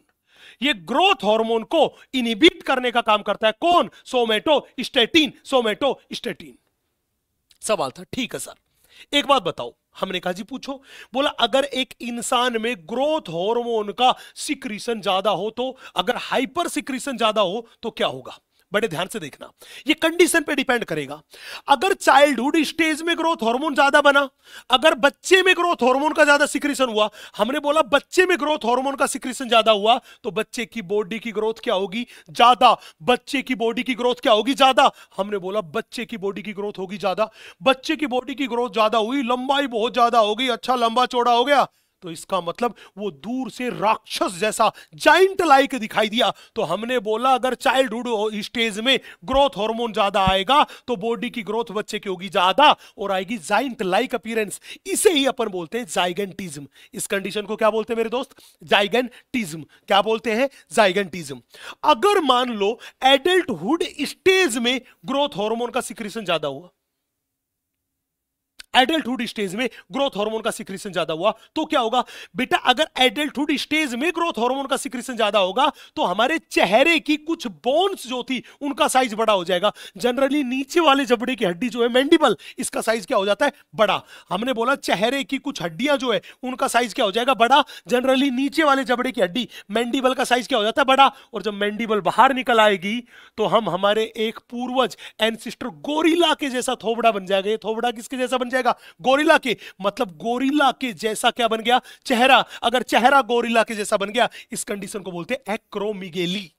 तो ध्यान रखना, चाइल्डहुड स्टेज में ग्रोथ हार्मोन का ज्यादा सिक्रीशन, कंडीशन को बोला जाइगेंटिज्म, और एडल्टहुड स्टेज में ज्यादा सिक्रीशन तो उसको क्या बोला? एक्रोमीगेली। अब कंडीशन थी सर मान लो अगर ग्रोथ हार्मोन का किसी बच्चे में कम सिक्रीशन हो रहा है, चाइल्डहुड स्टेज में इसका क्या हो रहा है? कम सिक्रीशन हो रहा है, तो बेटा उस कंडीशन को बोलते हैं एटिलियोसिस। तो जब भी बोले एटिलियोसिस वाली कंडीशन कब आती है तो आप कहोगे जब चाइल्डहुड स्टेज में ग्रोथ हार्मोन का सिक्रीशन क्या हो? कम।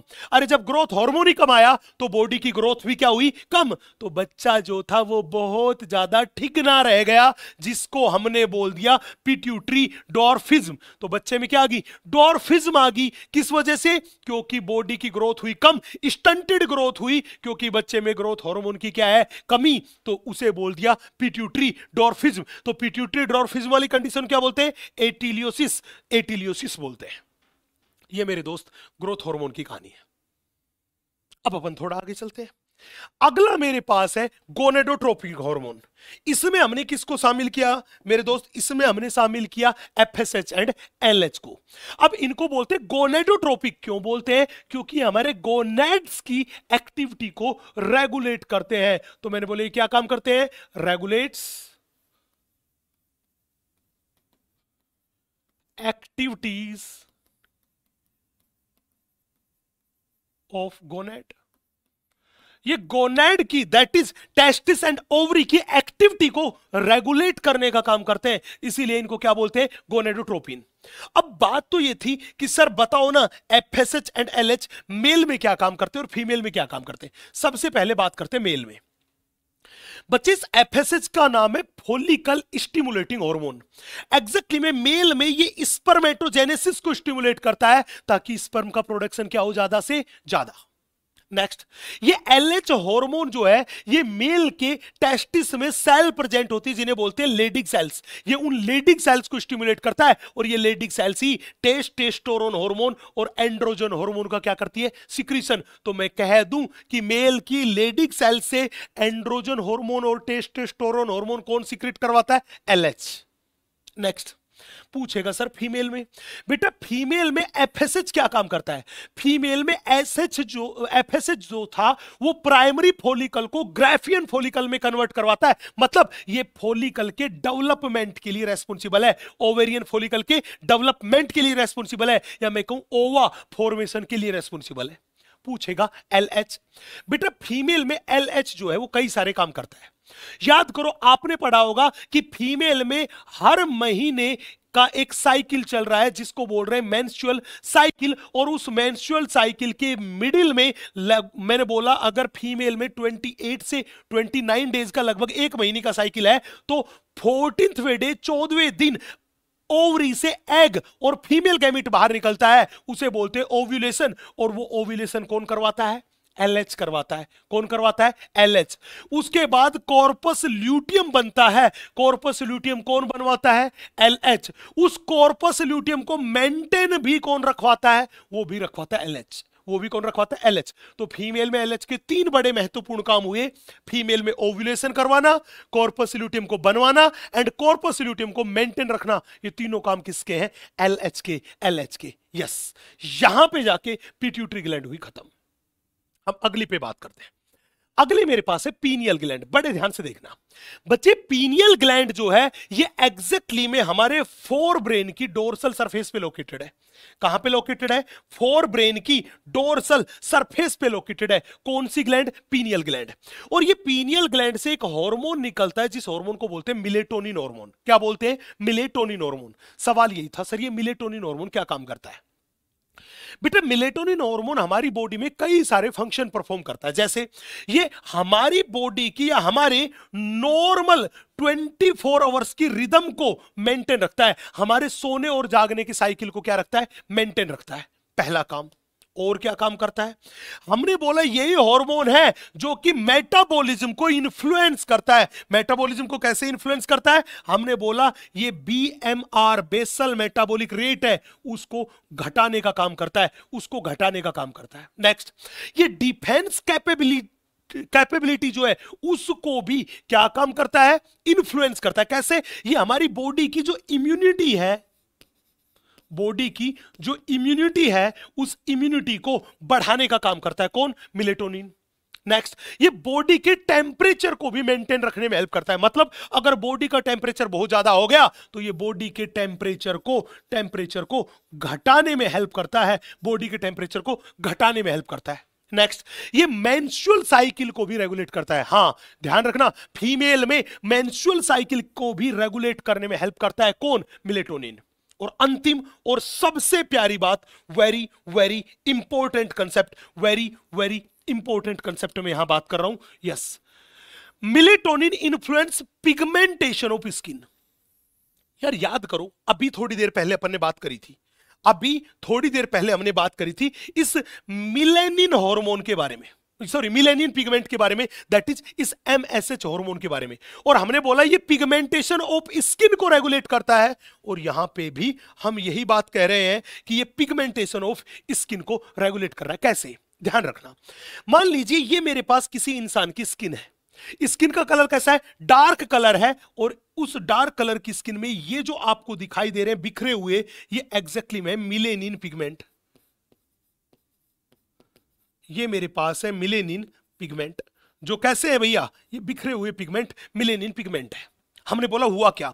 हमने बोला ये डार्क कलर है, मिलेनिन पिगमेंट बिखरे हुए हैं। जो ही यहां पे हार्मोन आया, कौन सा? मिलेटोनिन। कौन सा? मिलेटोनिन। मिलेटोनिन। जो ही यहां पे मिलेटोनिन हार्मोन आया, उसने इन बिखरे हुए मिलेनिन पिगमेंट को एक ही जगह पे इकट्ठा कर दिया। हमने बोला ये मेरे पास रहा मिलेनिन पिगमेंट।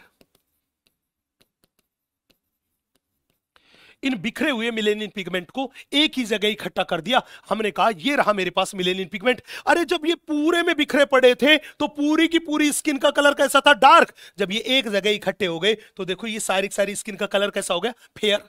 अगर कहे कि इन इकट्ठे पड़े मिलेनिन पिगमेंट को दोबारा से बिखेरना है तो हमें क्या करना पड़ेगा? यहां पे एक नया हार्मोन लेके आना पड़ेगा जिसका नाम क्या था? Melanocyte stimulating hormone.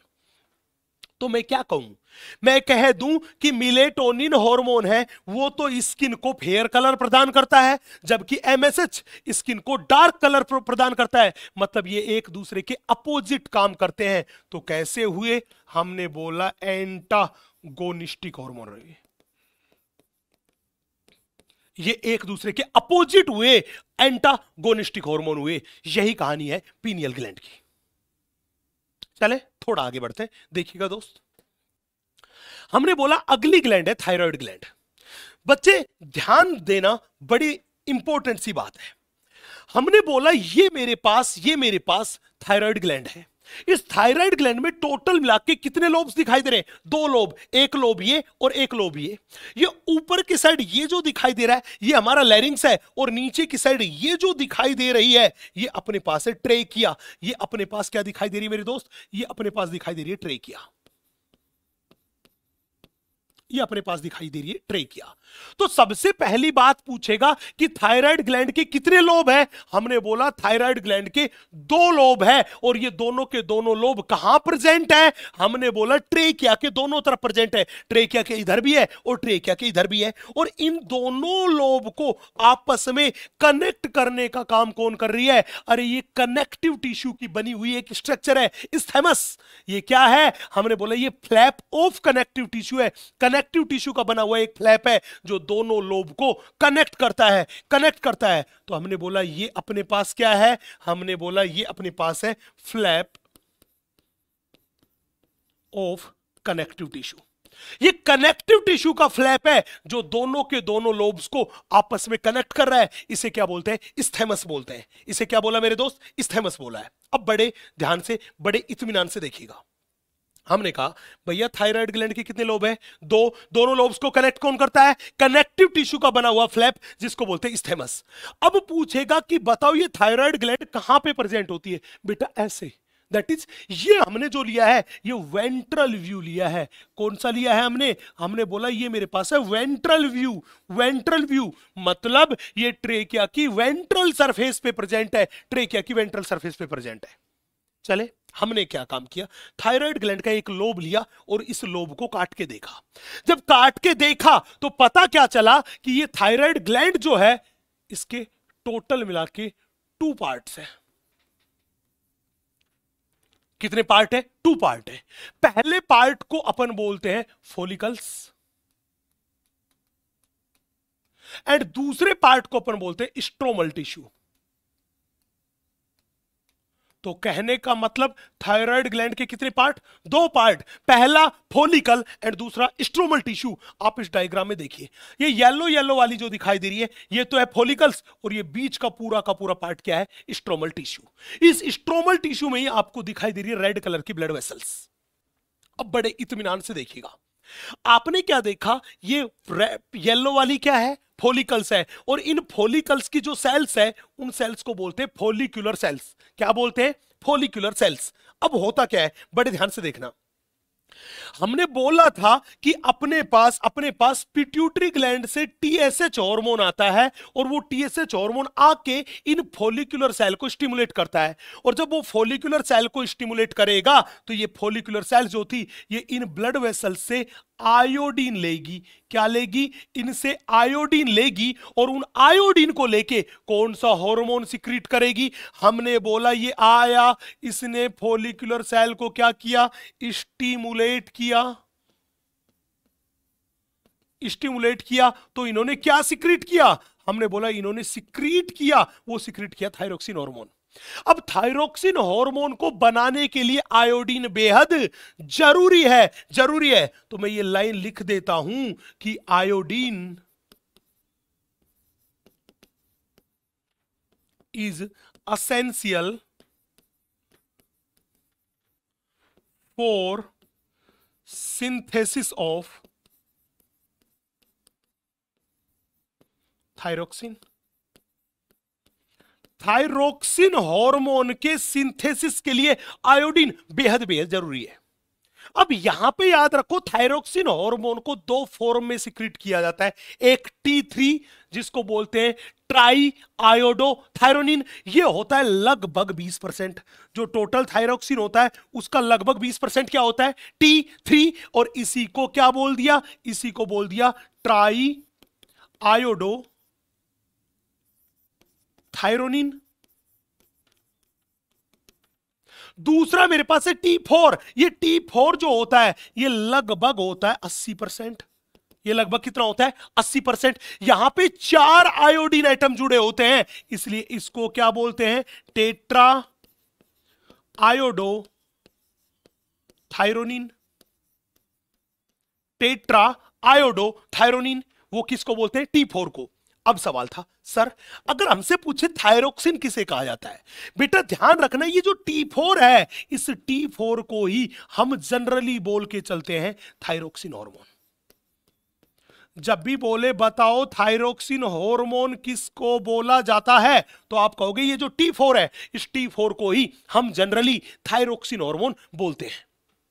चले भैया नेक्स्ट, यहां पे आप देखिए ये जो मेरे पास ग्लैंड जो थी, इन्होंने क्या काम किया, हमने कहा इनकी फॉलिकुलर सेल्स जो थी, उन फॉलिकुलर सेल ने क्या बनाया, थायरोक्सिन बनाया, और इस थायरोक्सिन को इन फॉलिकल्स ने अपने अंदर ही स्टोर कर लिया, और ये मेरे पास है स्टोर्ड थायरोक्सिन। और ये किस फॉर्म में है, हमने बोला ये इनएक्टिव फॉर्म में है। किस फॉर्म में है, इनएक्टिव फॉर्म में है। तो एक बड़ी प्यारी सी लाइन है कि थायराइड ग्लैंड एकमात्र ऐसी ग्लैंड है जो अपने ही हार्मोन को स्टोर करने का काम करती है। कैसी फॉर्म में, इनएक्टिव फॉर्म में। चले यहां पे देखो, यहां पे आपको ये ब्लू कलर की सेल्स दिखाई दे रही होगी। इन ब्लू कलर की सेल्स को अपन बोल के चलते मेरे दोस्त, वो बोल के चलते पैरा फोलिकुलर सेल। ये पैरा फोलिकुलर सेल एक हार्मोन सिक्रीट करती है जिसे बोलते हैं कैल्सिटोनिन, या मैं कहूं थायरो कैल्सिटोनिन। और ये क्या काम करता है, ये ब्लड में कैल्शियम लेवल को रेगुलेट करता है। तो हमने बोला क्या करता है, हमने बोला रेगुलेट्स ब्लड कैल्शियम +2 लेवल। ये ब्लड में कैल्शियम +2 के लेवल को रेगुलेट करने का काम करता है कौन, थायरो कैल्सिटोनिन, TCT या कैल्सिटोनिन हार्मोन, इसका यही काम है। चले जी अपन थोड़ा सा आगे बढ़ते हैं, हम आपसे बात करते हैं कि भाई साहब ये जो मेरे पास थायराइड ग्लैंड है इसका फंक्शन क्या है। बेटा थायराइड ग्लैंड बहुत सारे काम करती है। लाइक सबसे पहले ये हमारी बॉडी की मेटाबॉलिक रेट, जिसको बोलते हैं बेसल मेटाबॉलिक रेट, उस बेसल मेटाबॉलिक रेट को इंक्रीज करने का काम करती है। नेक्स्ट, हमारे शरीर में कार्बोहाइड्रेट, प्रोटीन एंड लिपिड का मेटाबॉलिज्म है, वो रेगुलेट करती है। थायरोक्सिन हार्मोन जो है वो शरीर में फूड मेटेरियल के ऑक्सीडेशन को स्टिमुलेट करता है, जिससे खूब सारी एनर्जी और हीट प्रोड्यूस होती है, इसलिए इसको क्या बोलते हैं, कैलोरीजेनिक हार्मोन। ये ऐसा था जो हमारी किडनी में वाटर एंड इलेक्ट्रोलाइट्स के एब्जॉर्प्शन करवाने के लिए रेस्पॉन्सिबल है, इसलिए हमने बोला कि ये बॉडी में वाटर एंड इलेक्ट्रोलाइट्स को बैलेंस करने का काम करता है। नेक्स्ट, ये बॉडी की ग्रोथ को भी एक्सेलरेट करने का काम करता है। मतलब थायरोक्सिन हार्मोन जो है ये ग्रोथ हार्मोन के साथ मिलके काम करता है, साथ मिलके काम करता है। यस, ग्रोथ हार्मोन के साथ मिलके काम करता है कौन, थायरोक्सिन। जैसे ग्रोथ हार्मोन ग्रोथ करवाता है, ऐसे थायरोक्सिन भी ग्रोथ करवाता है। नेक्स्ट, ये फीमेल में मेंस्ट्रुअल साइकिल को रेगुलेट करता है। याद करो मेलेटोनिन हार्मोन भी फीमेल में मेंस्ट्रुअल साइकिल को रेगुलेट कर रहा था, ये भी रेगुलेशन में रोल प्ले करता है। एंड इंपॉर्टेंट बात, ये आरबीसी का प्रोडक्शन करवाने का काम करता है। ये आरबीसी का प्रोडक्शन करवाने का काम करता है कौन, थायरोक्सिन। तो कई सारे हार्मोन है जो आरबीसी का प्रोडक्शन करवाते हैं, लाइक एड्रेनलिन हार्मोन भी करवाता है, कोर्टिसोल हार्मोन भी करवाता है, ये थायरोक्सिन भी करवाता है, एरिथ्रोपोइटिन भी करवाता है, टेस्टोस्टेरोन भी करवाता है। ये कई सारे हार्मोन हैं जो बोन मैरो में आरबीसी का प्रोडक्शन करवाने के लिए रेस्पॉन्सिबल है। अब सवाल था गुरुजी एक बात बताओ, हमने कहा हाँ जी पूछो। आप बताओ हाइपोथायराइडिज्म वाली कंडीशन। बेटा हाइपोथायराइडिज्म वाली कंडीशन का सीधा मतलब कि थायरोक्सिन हार्मोन का सिक्रीशन क्या हो गया, कम। तो हमने बोला सीधा मतलब है यहां पे कि थायरोक्सिन हार्मोन का सिक्रीशन क्या हो रहा है, कम। उस कंडीशन को बोल दिया हाइपोथायराइडिज्म। अब इसमें कई सारी कंडीशंस हैं। सबसे पहली एनसीईआरटी माता ने दी सिंपल गोइटर। बच्चे सिंपल गोइटर में क्या है कि हमारी थायराइड ग्लैंड एकदम नॉर्मल है, कोई दिक्कत नहीं है। लेकिन दिक्कत क्या आई, दिक्कत यह आई कि हमारे शरीर में आयोडीन की कमी है। और याद करो हमने बोला थायरोक्सिन हार्मोन बनाने के लिए आयोडीन बेहद जरूरी है। तो अगर शरीर में आयोडीन की कमी होगी तो थायराइड ग्लैंड जो थी वो कम थायरोक्सिन का सिक्रीशन करेगी, कम थायरोक्सिन बनाएगी। इस कंडीशन को बोलते हैं सिंपल गोइटर। अब होता क्या है इस सिंपल गोइटर के केस में, ये गले वाला जो पार्ट होता है यहां पे स्वेलिंग आ जाती है, ये बहुत बड़ा हो जाता है फूल के। तो अभी तो मैंने लिखा सिम्टम क्या है, एनलार्जमेंट ऑफ थायराइड ग्लैंड। गले वाला पार्ट में स्वेलिंग आ गई, सूज के बड़ा होगा। क्यों, क्योंकि थायराइड ग्लैंड क्या हो गई, बड़ी हो गई। यस, पूछेगा सर क्या इसका ट्रीटमेंट है? हाँ भैया ट्रीटमेंट है। शरीर में किसकी कमी थी? आयोडीन की कमी थी। अगर हम आयोडीन रिच डाइट लेंगे तो ये थोड़े टाइम में अपने आप ही क्या हो जाएगा? सही हो जाएगा। नेक्स्ट अगली कंडीशन देखना। अगली कंडीशन अपने पास है वो है क्रेटिनिज्म। बेटा क्रेटिनिज्म में क्या हुआ? क्रेटिनिज्म में हमने बोला कि या तो एक फीमेल में, मां में थायरोक्सिन हार्मोन की कमी है प्रेगनेंसी के टाइम पे, एक प्रेग्नेंट लेडी में, एक मां के शरीर में थायरोक्सिन की कमी है। अगर मां के शरीर में थायरोक्सिन की कमी रही तो मां के पेट में जो बच्चा है, जो एम्ब्रियो है, जो फीटस है, उसका ग्रोथ एंड डेवलपमेंट भी क्या होगा? एबनॉर्मल होगा, एबनॉर्मल होगा। नेक्स्ट, या फिर एक बच्चे का जन्म हो गया, जन्म के बाद उस बच्चे के शरीर में थायरोक्सिन हार्मोन की कमी है, मतलब चाइल्डहुड स्टेज में थायरोक्सिन हार्मोन की कमी है। तो इन दोनों ही केस में क्या होगा? बड़े ध्यान से देखना। हमने बोला कि अगर प्रेग्नेंट लेडी में थायरोक्सिन हार्मोन की कमी है तो फीटस का डेवलपमेंट क्या होगा? हमने बोला एबनॉर्मल फीटस होगा, defective growth and development of foetus होगा, जिसकी वजह से आगे चल के क्या कहानी आएगी? बच्चे के शरीर की ग्रोथ होगी कम, वो क्या रह जाएगा? ठिगना रह जाएगा। किसकी वजह से? थायरोक्सिन हार्मोन की कमी की वजह से। इसलिए इसको बोल दिया थायरोक्सिन डॉर्फिज्म। उसका ऊपरी माला एकदम खाली रहेगा, दैट इज मेंटल रिटार्डेशन वाली कंडीशन आएगी, और उसका आईक्यू भी क्या रहेगा? कम। अगर उस बच्चे की, उस ठिगने बच्चे की स्किन देखोगे टच करके, तो स्किन थोड़ी मोटी थिक मिलेगी एंड रफ मिलेगी, रफ एंड थिक स्किन मिलेगी। और भाई साहब उस बच्चे को सुनने में भी दिक्कत होगी और बोलने में भी दिक्कत होगी, मतलब वो होगा deaf and dumbness, that is mutism अपने को दिखाई देगा। Deaf and dumbness that is mutism अपने को दिखाई देगा। यस, ये सारे सारे सिम्टम्स है किसके? क्रेटिनिज्म के। चलो आगे बढ़ते हैं। अब सवाल था, गुरुजी आप मान लो कि अगर किसी इंसान में थायरोक्सिन का सिक्रीशन ज्यादा हो, हाइपरथायरॉयडिज्म मतलब कि थायरोक्सिन हार्मोन का सिक्रीशन क्या हो? थायरोक्सिन हार्मोन का सिक्रीशन क्या हो? बोला ज्यादा हो। बेटा इसके लिए जो कंडीशन अपने पास है उसको अपन बोलते हैं एक्सोप्थेल्मिक गोइटर। इस एबनॉर्मलिटी क्या बोलते हैं? एक्सोप्थेल्मिक गोइटर या ग्रेव डिजीज। बोला भैया किसी इंसान में थायरोक्सिन का सिक्रीशन कब होगा? बोला जब थायराइड ग्लैंड का साइज जो है वो नॉर्मल से बड़ा होगा। अगर थायराइड ग्लैंड का साइज बड़ा होगा तो सीधी बात है फॉलिकुलर सेल्स की संख्या भी क्या होगी? ज्यादा, और जितनी ज्यादा फॉलिकुलर सेल उतना ही थायरोक्सिन का लेवल क्या होगा? ज्यादा। पहला तरीका तो ये हो गया। या फिर ऐसा हो गया कि ये किसी इंसान की थायराइड ग्लैंड है, मान लीजिए ये किसी इंसान की थायराइड ग्लैंड है। हमने बोला इस थायराइड ग्लैंड को अपन देखें, इस थायराइड ग्लैंड को अपन देखें तो क्या देखा? इस थायराइड ग्लैंड में गांठें बन गई, दैट इज ट्यूमर बन गए। ये लो, इस थायराइड ग्लैंड में क्या बन गए मेरे दोस्त? हमने बोला ट्यूमर बन गए, गांठें बन गई। हमने बोला ये मेरे पास है ट्यूमर, और मैं बोल दूं नोड्यूल्स।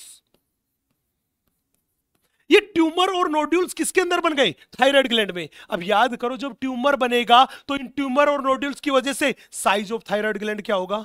हमने बोला साइज ऑफ थायराइड ग्लैंड क्या होगा? बढ़ेगा। अरे भाई जब जब साइज ऑफ थायराइड ग्लैंड बढ़ेगा तो सीधी सी बात है, जब जब थायराइड ग्लैंड का साइज बढ़ेगा थायरोक्सिन हार्मोन का सिक्रीशन, थायरोक्सिन हार्मोन का सिक्रीशन भी क्या होगा? ज्यादा। और जब जब थायरोक्सिन हार्मोन का सिक्रीशन ज्यादा होगा, वो किसी भी वजह से रहो, वो कंडीशन कौन सी होगी? हाइपरथायराइडिज्म वाली, एक्सोप्थेल्मिक गोइटर वाली और ग्रेव्स डिजीज वाली होगी। अब बोला क्या रहेगा? बेटा अगर किसी पर्सन में थायरोक्सिन का सिक्रीशन ज्यादा हो रहा है तो सबसे पहली चीज आपको देखने पर लगेगी, उस पर्सन की आंखें ऐसी लगेगी जैसे अभी नीचे निकल के गिरने वाली है, that is protrusion of eyes. Very important, पहली चीज रहेगी। दूसरा, उस इंसान की बेसल मेटाबॉलिक रेट भी बढ़ जाएगी, हार्ट बीट रेट भी बढ़ जाएगी। शरीर में फूड मेटल का ऑक्सीडेशन ज्यादा होगा तो शरीर का वेट लॉस क्या होगा? बहुत ज्यादा। शरीर में हीट का प्रोडक्शन बहुत ज्यादा हो रहा है, किसकी वजह से? थायरोक्सिन की वजह से। अरे हीट का प्रोडक्शन ज्यादा होगा तो स्वेटिंग भी क्या आएगी? ज्यादा। अब याद करो बेसल मेटाबॉलिक रेट बढ़ी तो फूड मेटल का ऑक्सीडेशन क्या हो रहा है? ज्यादा, तो एनर्जी का प्रोडक्शन हो रहा है ज्यादा। और जिसके शरीर में एनर्जी ज्यादा होगी होगी, वो ज्यादा एक्टिव होगा, मोर एक्टिव होगा, दैट इज अलर्टनेस, एक्टिवनेस उसकी क्या होगी, ज्यादा। मतलब condition I restlessness, restlessness that is alertness क्या हुई, ज्यादा हुई, एक्टिवनेस क्या हुई, ज्यादा हुई। ये सारे के सारे किसके फीचर्स हैं, हमने बोला एक्सोप्थेल्मिक गोइटर और ग्रेव्स डिजीज के।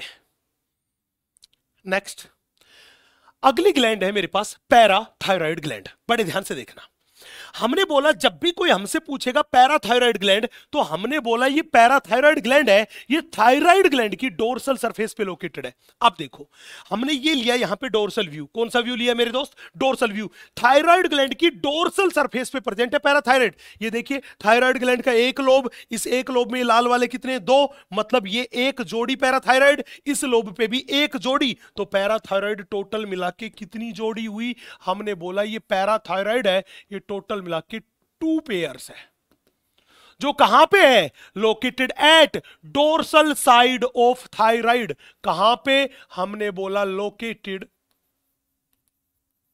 Eight dorsal side of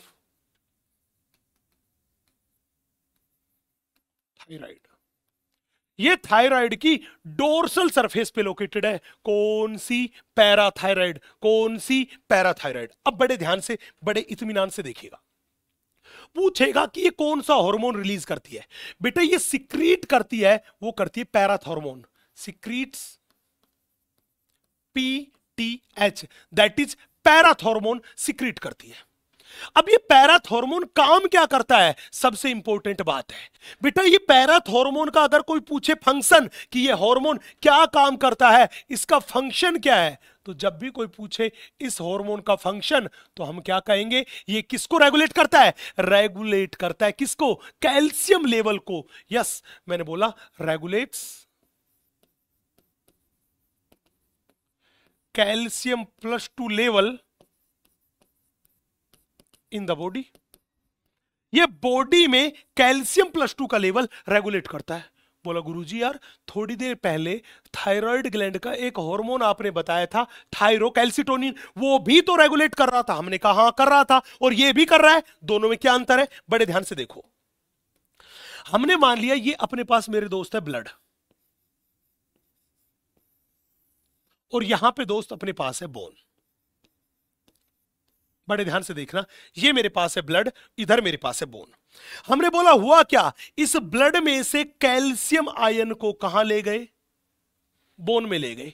blood में से कैल्शियम आयन को बोन में ले गए, वो कौन ले गया, TCT, थायरोकैल्सिटोनिन है, वो ब्लड से कैल्शियम को कहां लेके जाता है, कैल्शियम +2 का ट्रांसपोर्ट किया।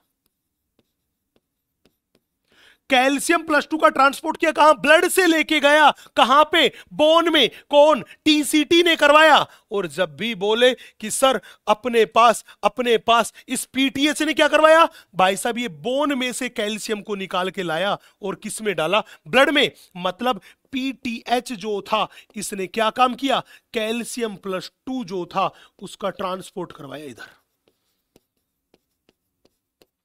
तो जब भी बोले ब्लड से कैल्शियम को बोन में कौन ले जाता है, मतलब ब्लड में कैल्शियम का लेवल घटाएगा, बोन में कैल्शियम का लेवल बढ़ाएगा, हम कहेंगे TCT, थायराइड ग्लैंड का हार्मोन। कौन ऐसा है जो बोन से कैल्शियम को ब्लड में लेके जाएगा, मतलब ब्लड में कैल्शियम का लेवल बढ़ाएगा, आप कहोगे PTH। तो इसका मतलब ये दोनों हार्मोन एक दूसरे के अपोजिट काम करते हैं, दोनों हार्मोन एक दूसरे के अपोजिट काम करते हैं, और तब जाके ब्लड में कैल्शियम का लेवल क्या रहता है, मेंटेन। मतलब ये कैसे हुए, हमने बोला यही मेरे पास हुए एंटागोनिस्टिक हार्मोन। ये दोनों के दोनों एक दूसरे के अपोजिट एंटागोनिस्टिक हार्मोन हुए। अब सवाल था सर PTH काम कैसे करेगा। बड़े ध्यान से देखना, PTH की पूरी वर्किंग मैकेनिज्म हमने यहां पे लिख रखी है। हमने माना कि एक इंसान जो है उसके ब्लड में कैल्शियम +2 का लेवल कम हुआ। जो ही उस इंसान के ब्लड में कैल्शियम +2 का लेवल कम हुआ, तो हमने बोला उस लेवल को बढ़ाएगा कौन, PTH। तो तुरंत के तुरंत PTH का सिक्रीशन हो गया। किसका सिक्रीशन होगा? पीटीएच का सिक्रीशन होगा। अब पीटीएच कैसे काम करेगा? सबसे पहले पीटीएच जो है वो किडनी से कैल्सिट्रियोल करके हार्मोन सिक्रीट करवाएगा। किडनी से कौन सा? कैल्सिट्रियोल। और ये क्या करवाएगा? हमने बोला ये कैल्सिट्रियोल जो था, जो किडनी से निकला, ये हमारी एलिमेंट्री कैनाल में जो खाने के थ्रू कैल्शियम गया है, जो डाइट के थ्रू कैल्शियम गया है, उसका एब्जॉर्प्शन करवाएगा, जिससे ब्लड में कैल्शियम का लेवल क्या हो जाएगा? इंक्रीज हो जाएगा। जिससे ब्लड में कैल्शियम का लेवल क्या हो जाएगा? इंक्रीज। पहला तरीका था।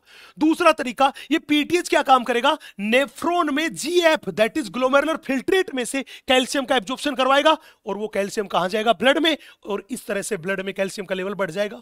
तीसरा और सबसे इंपॉर्टेंट, बेटा आप लोगों ने पढ़ा था कि हमारी बोन का जो मैट्रिक्स है, उस मैट्रिक्स में भी लगभग 80% इनऑर्गेनिक सॉल्ट्स है, और उनमें सबसे ज्यादा कैल्शियम फॉस्फेट ही था। कैल्शियम फॉस्फेट, कैल्शियम कार्बोनेट, यही तो था। सबसे ज्यादा क्या था? Calcium phosphate. तो अपने पास ये पीटीएच आएगा, और ये बोन में पाए जाने वाली सेल है जिनको बोलते हैं ओस्टियोक्लास्ट सेल। उन ओस्टियोक्लास्ट सेल को क्या करेगा? एक्टिवेट करेगा। अरे जो ही ओस्टियोक्लास्ट सेल एक्टिवेट होगी, ये क्या काम करेगी? बोन के मैट्रिक्स को डिसॉल्व करना शुरू करेगी। बोन में जो कैल्शियम फॉस्फेट था, कैल्शियम कार्बोनेट था, उसे तोड़ेगी। अरे जब वो टूटेगा तो वहां से कैल्शियम आयन फ्री होगा, और वो फ्री होके कहां आएगा? ब्लड में। वो कहां आएगा? ब्लड में। हड्डी से कैल्शियम आयन कहां निकल के आया? ब्लड में। और ब्लड में आया तो ब्लड में कैल्शियम का लेवल बढ़ गया कि नहीं बढ़ गया? बिल्कुल बढ़ गया। तो कहने का मतलब ये तीन तरीके थे जिससे ये पीटीएच है, ये ब्लड में कैल्शियम का लेवल बढ़ाने का काम करता है। यस, यहां पे जाके पैराथायराइड ग्लैंड भी क्या हुई? खत्म। आगे बढ़ते, अगली मेरे पास है थाइमस ग्लैंड। बच्चे मैं आपको बता दूं, ये थाइमस ग्लैंड है, ये भी लोब्ड ग्लैंड है, मतलब इसमें भी क्या होते हैं? लोब्स। आप बड़े ध्यान से देख सकते हो, ये थाइमस ग्लैंड में दो लोब है। ये थाइमस ग्लैंड हमारे दोनों फेफड़ों के बीच लोकेटेड है। कहां लोकेटेड है? दोनों फेफड़ों के बीच। और आपको पता है दोनों फेफड़ों के बीच के स्पेस को बोलते हैं मेडिएस्टिनम। क्या बोलते हैं? मेडिएस्टिनम। अब पूछेगा दोनों फेफड़ों के बीच कहां पर लोकेटेड है? बेटा ये जो ग्लैंड है, ये इस स्टर्नम के तो पीछे, मतलब स्टर्नम की तो डोर्सल सरफेस पे, और इस हार्ट या एओर्टा के आगे, दैट इज की वेंट्रल सरफेस पे। तो मैं ये कह दूं कि थाइमस ग्लैंड एक लोब्ड ग्लैंड है, जो कि दोनों लंग्स के बीच में स्टर्नम के पीछे, दैट इज स्टर्नम की डोर्सल सरफेस पे एंड एओर्टा की वेंट्रल सरफेस पे लोकेटेड होती है। वही मेरे पास कौन सी ग्लैंड है? Thymus gland. अब सवाल था, ठीक है सर, लेकिन ये थाइमस ग्लैंड काम क्या करती है? बेटा थाइमस ग्लैंड एक हार्मोन रिलीज करती है जिसको बोलते हैं थाइमोसिन। और ये थाइमोसिन जो होता है, ये हमारी बॉडी की इम्यूनिटी के लिए बेहद जरूरी है, हमारी डिफेंस कैपेबिलिटीज के लिए बेहद जरूरी है। बोला कैसे? भैया सुनो, ये थाइमोसिन हार्मोन क्या काम करता है? ये थाइमोसिन हार्मोन जो होता है, ये थाइमस ग्लैंड में टी लिम्फोसाइट्स, हाँ जी, टी लिम्फोसाइट्स का डिफरेंशिएशन करवाता है, मैच्योरेशन करवाता है। कौन? Thymosin hormone. पहला काम। और दूसरा काम क्या होता है? दूसरा काम ये होता है, ये थाइमोसिन हार्मोन जो बी लिम्फोसाइट्स है, जो बी सेल्स है, उनको स्टिमुलेट करता है कि तुम एंटीबॉडी का प्रोडक्शन करो। तो जब भी बोले थाइमोसिन हार्मोन के कितने काम हो गए? मोटे मोटे दो काम। एक तो थाइमस ग्लैंड में टी लिम्फोसाइट का डिफरेंशिएशन, मैच्योरेशन करवाना, और दूसरा बी लिम्फोसाइट से एंटीबॉडी का प्रोडक्शन करवाना। वो भी काम कौन करता है? थाइमोसिन हार्मोन करता है, थाइमोसिन हार्मोन करता है। यस, यही बात एनसीईआरटी माता ने दे रखी। चले देखो तो अगली मेरे पास है एड्रिनल ग्लैंड। बड़े ध्यान से देखना बच्चे, बड़े ध्यान से देखिएगा आप। यहां पे देखिए, एग्जैक्टली में हमारे शरीर में जो एड्रिनल ग्लैंड है वो होती है टोटल मिला के 2, that is 1 pair adrenal gland होती है। इन एड्रिनल ग्लैंड का अगर कोई कहे ओरिजिन कैसा होता है, तो मैं कहूं इस एड्रिनल ग्लैंड का ओरिजिन जो होता है वो एक्टोमीजोडर्मल होता है, क्योंकि इसका ये कोर्टेक्स वाला पार्ट, ये ओरिजिन में कैसा होता है? हमने बोला मीजोडर्मल ओरिजिन होता है। इस कोर्टेक्स का कैसा होता है? मीजोडर्मल ओरिजिन होता है। और इस एड्रिनल के मेडुला पार्ट का हमने बोला इसका एक्टोडर्मल ओरिजिन होता है, इसका एक्टोडर्मल ओरिजिन होता है। तो कहने का मतलब पूरी की पूरी एड्रिनल ग्लैंड का ओरिजिन कैसा? एक्टोमीजोडर्मल। अब ध्यान से देखिए, हमारे शरीर की ये किडनी है, किडनी के ऊपर जो ये दिखाई दे रही है, ये मेरे पास एड्रिनल ग्लैंड है। तो हमारे शरीर में किडनी कितनी? 2, और हर किडनी के ऊपर क्या प्रेजेंट है? Adrenal gland. एड्रिनल ग्लैंड मतलब ये दो देखो क्राउन सा रखा है ना किडनी के सिर पे, ये एड्रिनल ग्लैंड है और ये किडनी के ऊपर है, इसीलिए एड्रिनल ग्लैंड को अपन बोलते हैं सुप्रा रीनल ग्लैंड। तो जब भी बोले बताओ कौन सी ग्लैंड को सुप्रारीनल ग्लैंड बोला जाता है, आप कहोगे एड्रिनल ग्लैंड को सुप्रारीनल ग्लैंड बोला जाता है। हमने यहां से इस एड्रिनल ग्लैंड को लिया और बीचों बीच काटा, ये बीचों बीच काट लिया। काट के देखा तो एड्रिनल ग्लैंड के 2 पार्ट थे। कितने पार्ट थे? 2 पार्ट थे। बाहर वाला part that is outer large part, ये आउटर लार्ज पार्ट है, उसको बोलते हैं एड्रिनल कोर्टेक्स। और जो अंदर वाला पार्ट है दैट इज हमने बोला inner small part. Inner small part वो मेरे पास है एड्रिनल मेडुला। तो अंदर का छोटा पार्ट मेडुला, बाहर का बड़ा पार्ट कोर्टेक्स। अब काम की बात सुनना, वो कहेगा इस कोर्टेक्स में क्या होता है? तो बड़े ध्यान से याद रखना मेरे दोस्त, इस कोर्टेक्स वाला जो भाग था, इस कोर्टेक्स वाले भाग में स्टीरॉयड हार्मोन का सिंथेसिस होता है। तो हमने बोला ये क्या काम करता है? मैंने बोला सिक्रीट्स स्टीरॉयड्स हार्मोन। ये स्टीरॉयड हार्मोन्स का सिक्रीशन करता है, जबकि यहां पे मेडुला वाला पार्ट ये प्रोटीन हार्मोन्स का सिक्रीशन करता है। हमने बोला secretes protein hormones, that is amino acid के डेरिवेटिव हार्मोन का। चले अब बड़े ध्यान से देखना, 1 बाय 1 करके बात करते हैं। सबसे पहले मेरे दोस्त हम आपसे बात कर रहे हैं, वो बात कर रहे हैं किसके बारे में? एड्रिनल कोर्टेक्स के बारे में। बेटा एड्रिनल कोर्टेक्स 3 पार्ट में डिवाइडेड होता है। सबसे बाहर वाला पार्ट जोना ग्लोमेरुलोसा, मिडिल वाला पार्ट जोना फेसिकुलेटा, और सबसे अंदर वाला पार्ट जोना रेटिकुलरिस। बेटा जोना ग्लोमेरुलोसा से हार्मोन जो रिलीज होते हैं उन्हें बोलते हैं मिनरेलोकोर्टिकोइड, और उनमें सबसे इंपॉर्टेंट हार्मोन है एल्डोस्टेरोन। अब इनको मिनरेलोकोर्टिकोइड क्यों बोलते हैं? क्योंकि ये बॉडी में वाटर एंड इलेक्ट्रोलाइट बैलेंसिंग में इन्वॉल्व होते हैं। तो हमने बोला किस में इन्वॉल्व होते हैं? हमने बोला इन्वॉल्व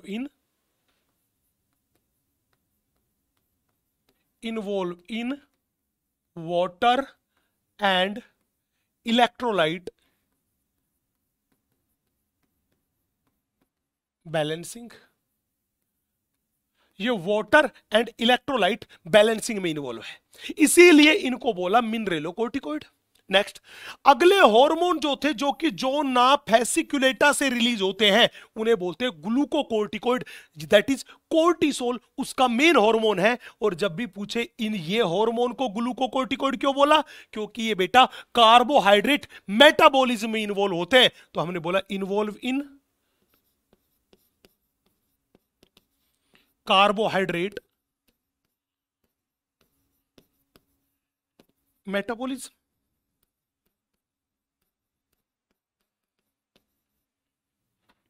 नेक्स्ट, तीसरा अपने पास है वो है सेक्स स्टीरॉइड्स। बेटा सेक्स स्टीरॉइड्स में अगर अपन एग्जांपल लेके चले तो अपने पास है एंड्रोजन।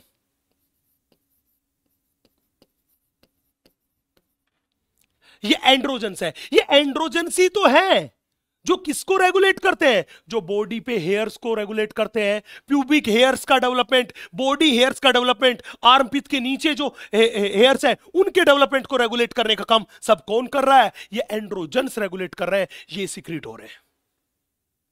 सवाल था सर अगर कोई कहे कि एड्रिनल ग्लैंड के मेडुला से कौन से हार्मोन निकले? बेटा मेडुला से 2 हार्मोन निकले, एक निकला एड्रेनलिन जिसको अपन बोलते हैं एपिनेफ्रीन, और दूसरा निकला नोर एड्रेनलिन जिसको बोलते हैं नोर एपिनेफ्रीन, और इन दोनों को मिला के बोलते हैं कैटेकोलेमिन्स। ध्यान रखना, एड्रेनलिन प्लस नोर एड्रेनलिन को मिला के बोलते हैं कैटेकोलेमिन्स, और यही मेरे पास क्या है? दोनों इमरजेंसी हार्मोन्स। तो जब भी बोले इमरजेंसी हार्मोन्स, कौन से हार्मोन्स है? आप कहोगे catecholamines, that is adrenaline and noradrenaline, यही मेरे पास है इमरजेंसी हार्मोन्स। अब एक एक एक काम के बारे में बात करते हैं, बड़े ध्यान से देखना। पूछेगा कि बताओ आप हमें कि अपने पास ये मिनरेलोकोर्टिकोइड में जो एल्डोस्टेरोन है क्या काम करता है? बेटा अपन पढ़ चुके हैं, हम पढ़ चुके हैं excretory substance and there elimination वाले चैप्टर में हम पढ़ चुके हैं। हमने बोला मिनरेलोकोर्टिकोइड वाटर एंड Na+ का एब्जॉर्प्शन करता है, किसमें? डीसीटी में। डीसीटी में वाटर एंड Na+ का एब्जॉर्प्शन कौन करवाता है? मिनरेलोकोर्टिकोइड। दूसरा, ये क्या काम करता है? ये ब्लड का वॉल्यूम और बीपी बढ़वाने के लिए रेस्पॉन्सिबल है। ये क्या काम करता है? बॉडी की ओस्मोलरिटी को मेंटेन रखने के लिए रेस्पॉन्सिबल है। और क्या काम करता है? ये K+ H+ एंड फॉस्फेट के एक्सक्रीशन के लिए रेस्पॉन्सिबल है। कौन? मिनरेलोकोर्टिकोइड। मिनरेलोकोर्टिकोइड, ये काम याद रखने हैं। नेक्स्ट, यहां पे अपने पास है ग्लूकोकोर्टिकोइड, जिनको बोलते हैं कोर्टिसोल्स। बेटा ये कोर्टिसोल्स क्या काम करते हैं? सबसे इंपॉर्टेंट, ये ग्लूकोनियोजेनेसिस करते हैं। सवाल था गुरुजी इस ग्लूकोनियोजेनेसिस का मतलब क्या है? बेटा हमारे शरीर में नॉर्मली ग्लूकोज किससे बनता है? अरे भैया ग्लाइकोजन टूटेगा और उस ग्लाइकोजन से ग्लूकोज बन जाएगा। लेकिन यहां कह रहा है ग्लूको मतलब ग्लूकोज, नियो मतलब नई, और जेनेसिस का मतलब सिंथेसिस, कि इस बार किसी नई चीज से ग्लूकोज बनाओ। तो हमने क्या बोला कि हमारे पास क्या थे? हमारे पास है फैटी एसिड्स, हमारे पास है अमाइनो एसिड्स। अगर इन फैटी एसिड्स और अमाइनो एसिड से अपन क्या प्रोड्यूस कर दें? हम प्रोड्यूस कर दें ग्लूकोज। अगर फैटी एसिड और अमाइनो एसिड से हम ग्लूकोज प्रोड्यूस कर दें तो इस प्रोसेस को ही क्या बोलते हैं? ग्लूकोनियोजेनेसिस।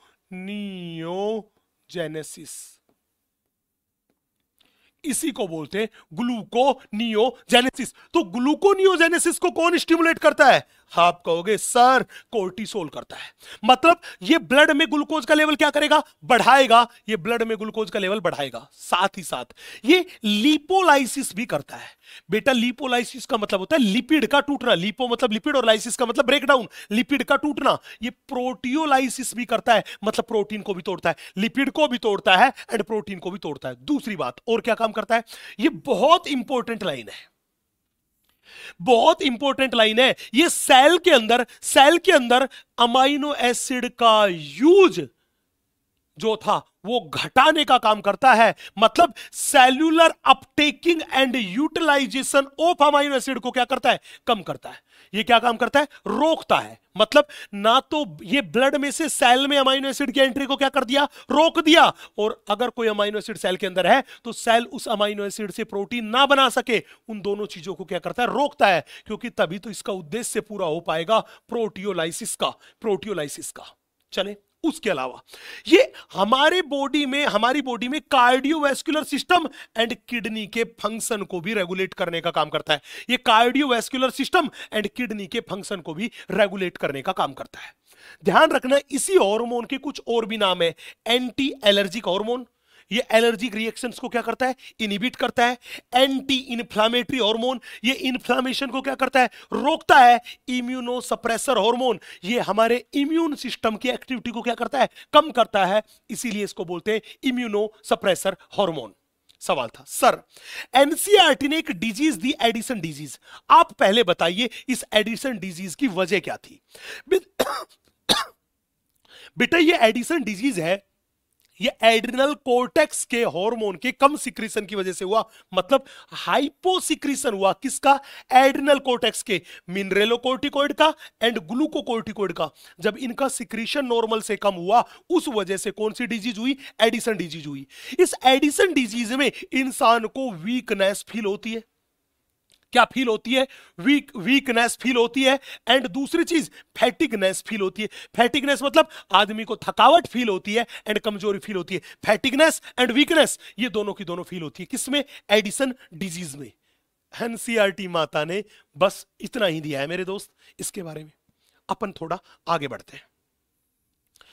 अपने से कोई पूछे कि सर आप हमें बताओ इस एड्रेनलिन एंड नोर एड्रेनलिन के क्या काम है? बड़े ध्यान से देखना। एड्रेनलिन जो है वो हार्ट बीट रेट को बढ़ाता है, ब्लड प्रेशर को भी बढ़ाता है, स्ट्रोक वॉल्यूम को भी बढ़ाता है, कार्डियक आउटपुट जो है उसको भी बढ़ाता है एंड ब्रीथिंग रेट को भी बढ़ाता है। इन सबको बढ़ाने का काम किसका है? हमने बोला एड्रेनलिन एंड नोर एड्रेनलिन का है। हमने बोला ये वेंट्रिकल में कॉन्ट्रैक्शन की स्ट्रेंथ को बढ़ा रहा है। अरे तभी तो स्ट्रोक वॉल्यूम बढ़ा। ये स्वेटिंग भी ज्यादा करवा रहा है, स्वेटिंग को भी बढ़ा रहा है। ये प्यूपिल का साइज भी इंक्रीज कर रहा है। रोंगटे खड़े होना, ये टर्म सुनिए आपने, रोंगटे खड़े होना, दैट इज पाइलो इरेक्शन, जिसको अपन बोलते हैं रोंगटे खड़े होना, पाइलो इरेक्शन जिसको अपन बोलते हैं रोंगटे खड़े होना। वो रोंगटे खड़े करवाने के लिए भी कौन जिम्मेदार? आप कहोगे sir adrenaline, adrenaline and nor adrenaline जिम्मेदार। उसके साथ साथ ये क्या काम करता है? हमारे शरीर में ग्लाइकोजन को तोड़ता है। क्या करता है? ग्लाइकोजन को तोड़ता है। मतलब ये कि जब ग्लाइकोजन टूटेगा तो क्या होगा? हमने बोला ये अपने पास था ग्लाइकोजन, इसने क्या काम किया? इस ग्लाइकोजन को तोड़ा, और जब ग्लाइकोजन टूटा तो क्या बना? ग्लूकोज बना। क्या बना? ग्लूकोज बना। किसने? हमने बोला इन कैटेकोलेमिन्स ने। और ग्लाइकोजन को तोड़कर ग्लूकोज बनाने को बोलते हैं ग्लाइकोजीनोलाइसिस। ग्लाइकोजीनोलाइसिस, ग्लाइकोजन से ग्लूकोज बनना, उसे बोलते हैं ग्लाइकोजीनोलाइसिस। इसके साथ साथ ही ये लिपिड को भी तोड़ने का काम करता है एंड प्रोटीन को भी तोड़ने का काम करता है। ये सारे के सारे काम किसके हैं? एड्रेनलिन एंड नोरएड्रेनलिन के। चले भैया अपन थोड़ा आगे बढ़ते हैं। अगली मेरे पास ग्लैंड है, वो मेरे पास है पैंक्रियाज। बेटा याद करना, शरीर की सबसे बड़ी ग्लैंड जो है वो अपने पास कौन सी थी? वो अपने पास है लीवर, और लीवर के बाद दूसरी सबसे बड़ी ग्लैंड है पैंक्रियाज। एग्जैक्टली ये एक हिट्रोक्राइन ग्लैंड है।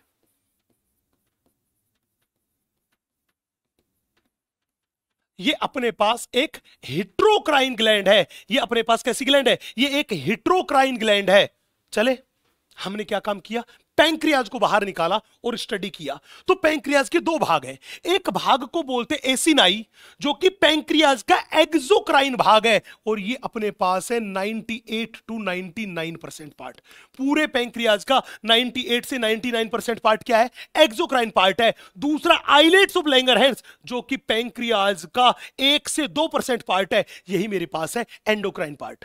अगर कहे आइलेट्स ऑफ लैंगरहैंस जो है इसमें कितनी सेल्स होती है, तो ध्यान रखना इसमें सेल्स के नंबर है 1 से 2 मिलियन, मतलब लगभग 10 से 20 लाख सेल्स होती है। सवाल था सर आप ये बताओ ये आइलेट्स ऑफ लैंगरहैंस जो कि एंडोक्राइन पार्ट है ये क्या काम करता है? बेटा एंडोक्राइन पार्ट में हम बात करके चले तो एनसीईआरटी ने बात की मेनली दो टाइप की सेल होती है। एक होती है अल्फा सेल जो ग्लूकागोन हार्मोन का सिक्रीशन करती है, और दूसरी होती है बीटा सेल। मतलब अपने पास सबसे ज्यादा मोस्टली सेल्स जो होती है, सबसे ज्यादा जो सेल्स होती है वो बीटा सेल्स ही है, जो किसका सिक्रीशन करती है? इंसुलिन हार्मोन का सिक्रीशन करती है। तो कहने का मतलब ये आइलेट्स ऑफ लैंगरहैंस तो किसका? एंडोक्राइन पार्ट है जिसका काम है हार्मोन का सिक्रीशन करना, और ये एसिनाई एक्सोक्राइन पार्ट है, ये किसका सिक्रीशन करता है? हमने बोला secretes pancreatic juice.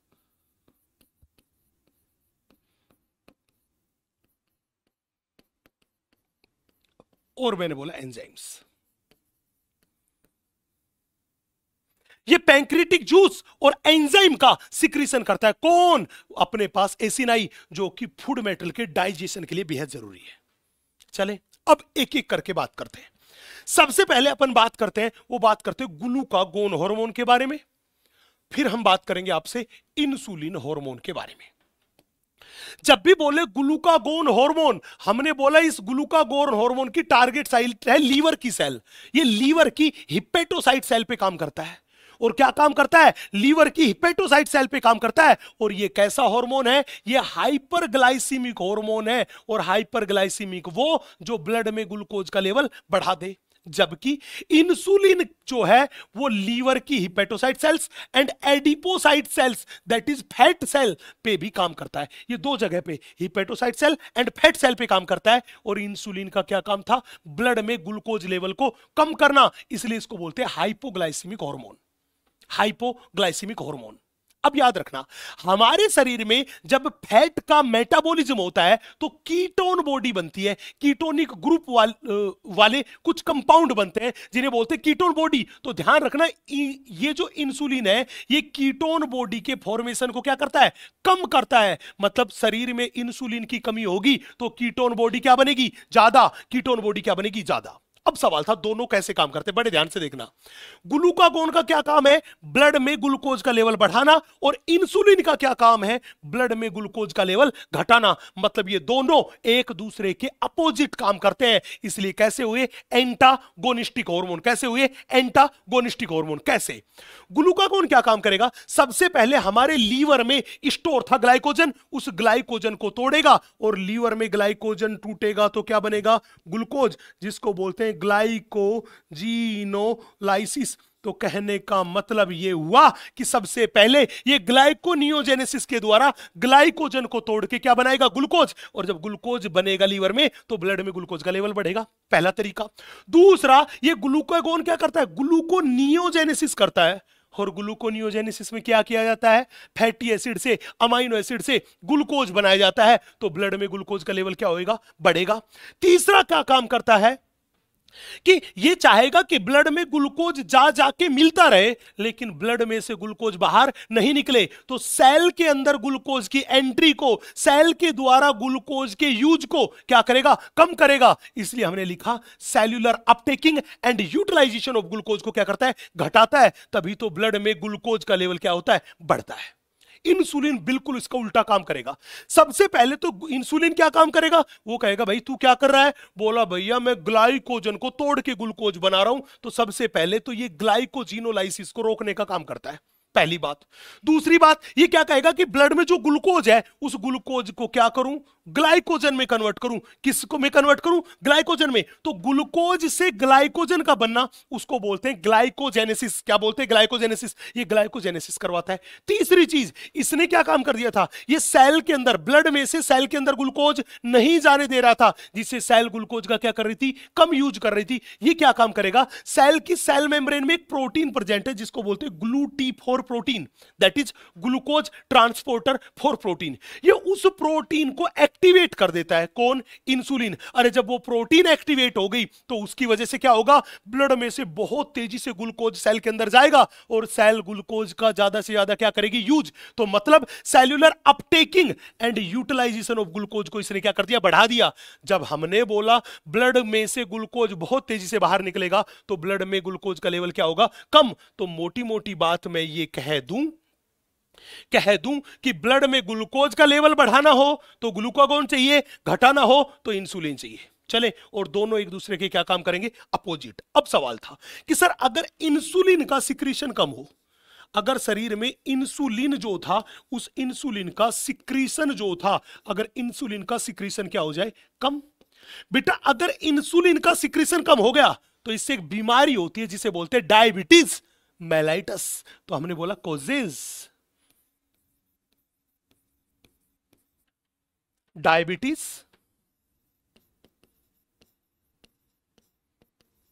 Mellitus. Diabetes mellitus disease करता है। इस डायबिटीज मेलाइटस बीमारी में होता क्या है? हमने बोला इसमें लंबे समय तक ब्लड में ग्लूकोज का लेवल क्या होएगा? बढ़ेगा। इंसुलिन नहीं है तो क्या होगा? ग्लूकोज का लेवल ब्लड में बढ़ेगा। हमने बोला इसमें होता है prolonged hyperglycaemia.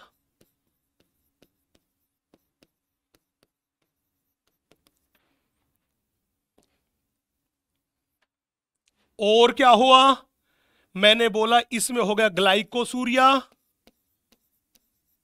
That is blood में ग्लूकोज की प्रेजेंस। और क्या हो गया? हमने बोला कीटोनूरिया,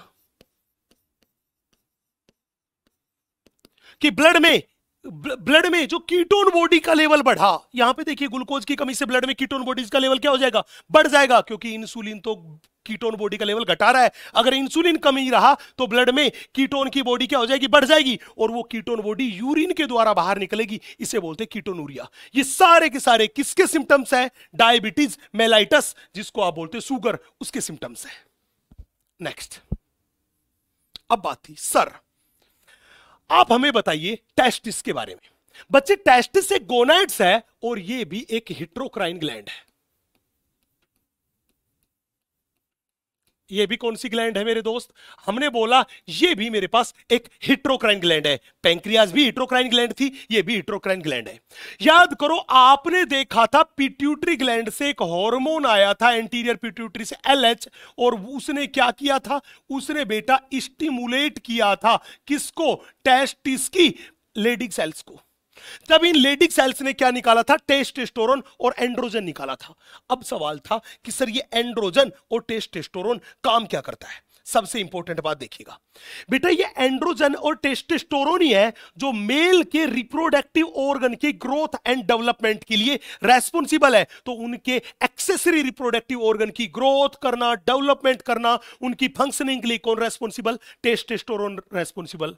अरे मेल के जो सेकेंडरी सेक्सुअल कैरेक्टर होते हैं, जैसे वॉइस जो है वो लो पिच वॉइस का होना, ज्यादा स्ट्रॉन्ग बॉडी होना, बॉडी पे खूब सारे हेयर्स होना, अपने पास बियर्ड वगैरह होना, ये सारे मेल के सेकेंडरी सेक्सुअल कैरेक्टर है। इनको रेगुलेट भी कौन करता है?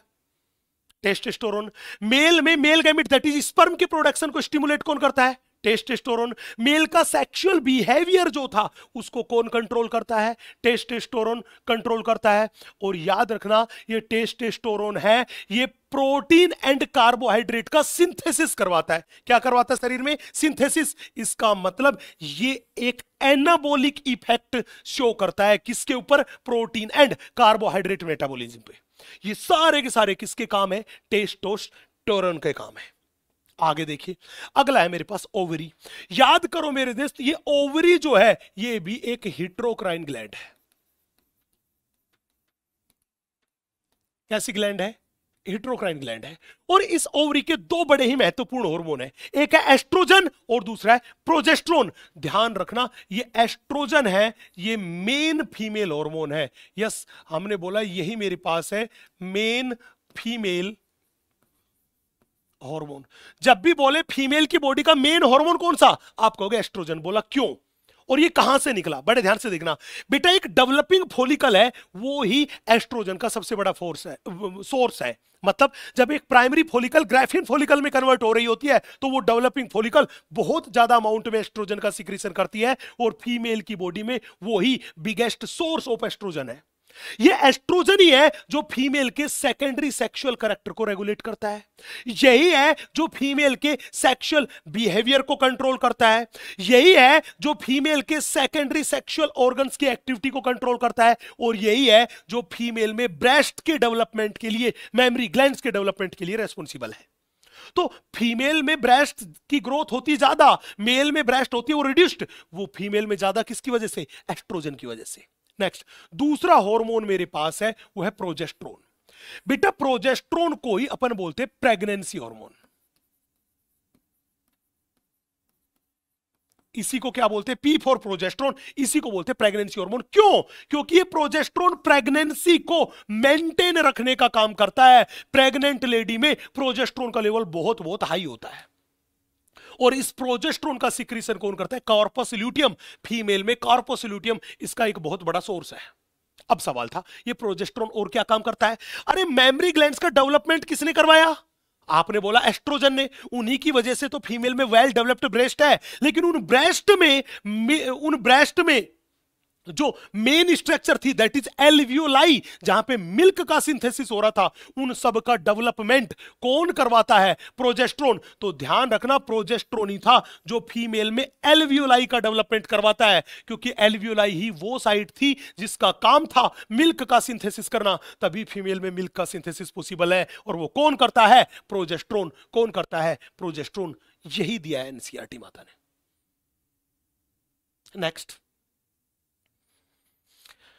नेक्स्ट हमने बात किया hormones of heart, kidney and gastrointestinal tract. बड़े ध्यान से देखना बेटा, ये सारी की सारी मेरे पास है नॉन एंडोक्राइन ग्लैंड्स।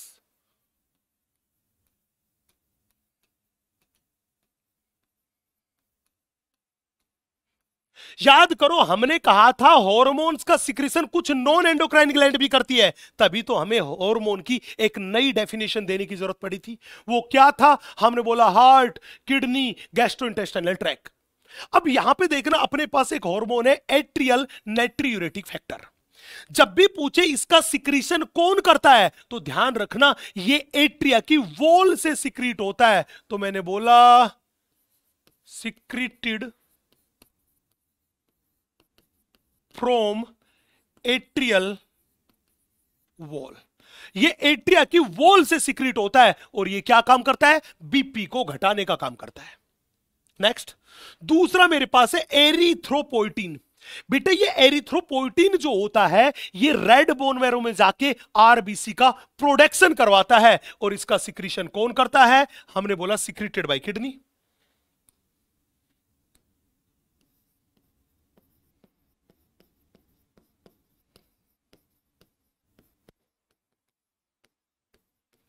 इसको किसने सिक्रेट किया, किडनी ने। नेक्स्ट वो पूछेगा गैस्ट्रिन।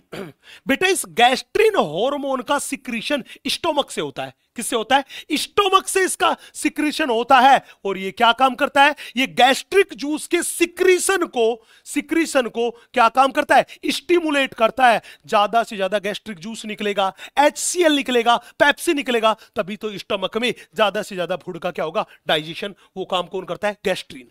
एक और हार्मोन है जिसको बोला सिक्रीटीन। इस सिक्रीटीन का सिक्रीशन जो करती है वो स्मॉल इंटेस्टाइन करती है। कौन करती है, स्मॉल इंटेस्टाइन। ध्यान रखना ये पैंक्रियाज से नॉन एंजाइमेटिक पार्ट का सिक्रीशन करवाता है। किसका सिक्रीशन करवाता है, secretion of water and bicarbonate ions, that is non enzymatic part. Pancreas से non enzymatic part of pancreatic juice का सिक्रीशन करवाता है कौन, गैस्ट्रिन एंड सिक्रीटीन। तो जब भी बोले सिक्रीटीन कहां से आया, मैं कहूंगा स्मॉल इंटेस्टाइन से। गैस्ट्रिन कहां से आया, स्टोमक से। स्टोमक से मतलब ये दोनों के दोनों हार्मोन कहां से, हमने बोला सिक्रीटेड फ्रॉम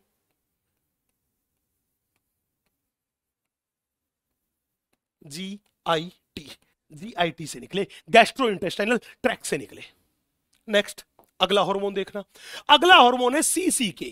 बेटा इस CCK को अपन बोलते हैं कोलेसिस्टोकाइनिन। कोलेसिस्टोकाइनिन पूछेगा ये कोलेसिस्टोकाइनिन कहां काम करता है, ये दो जगह काम करता है। ये पैंक्रियाज पे भी काम करता है एंड ये गॉल ब्लैडर पे भी काम करता है। बोला सर क्या काम करता है, अरे गॉल ब्लैडर से तो ये स्टोर्ड बाइल जूस जो था उसको बाहर निकलवाता है एंड पैंक्रियाज से एंजाइमेटिक पार्ट का सिक्रीशन करवाता है। मतलब पैंक्रियाज में क्या करवाया, secretion of enzymes of pancreatic juice and यहां पे हमने बोला बाइल जूस का सिक्रीशन करवाया। किससे, गॉल ब्लैडर से। यहां पे हमने बोला पैंक्रियाज के नॉन एंजाइमेटिक पार्ट का तो सिक्रीशन किसने करवा दिया था, सिक्रीटीन ने। एंजाइम का सिक्रीशन किसने करवाया, CCK ने। और गॉल ब्लैडर में कॉन्ट्रैक्शन करा के उसमें स्टोर्ड बाइल जूस को बाहर किसने निकलवाया, CCK ने। इसका सिक्रीशन भी कौन करती है, स्मॉल इंटेस्टाइन करती है। Next GIP that is gastric inhibitory peptide. बेटा ये गैस्ट्रिक इनहिबिटरी पेप्टाइड है, इसका सिक्रीशन भी स्मॉल इंटेस्टाइन करती है। ये क्या काम करती है, ये स्टमक में गैस्ट्रिक जूस के सिक्रीशन को भी रिड्यूस करता है एंड स्टमक की मोबिलिटी को भी जो मोटिलिटी ऑफ स्टमक है उसको भी क्या करता है, रिड्यूस करता है। और हमने बोला ये दोनों हार्मोन कहां से, हमने बोला सिक्रीटेड फ्रॉम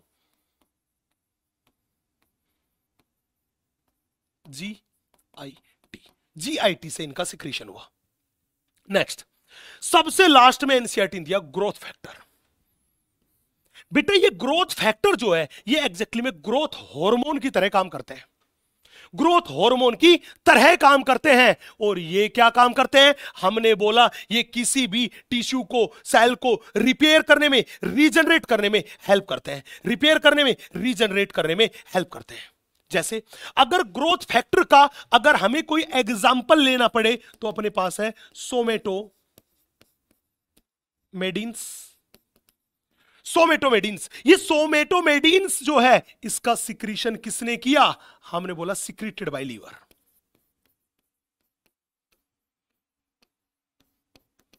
ये लीवर ने सिक्रीट किया, ये लीवर ने सिक्रीट किया। सोमेटोमेडिन्स, सोमेटोमेडिन्स, यस ये सोमेटोमेडिन्स जो था, इनका सिक्रीशन किसने किया? हमने बोला लीवर ने किया। ये एक ग्रोथ फैक्टर की तरह काम करता है।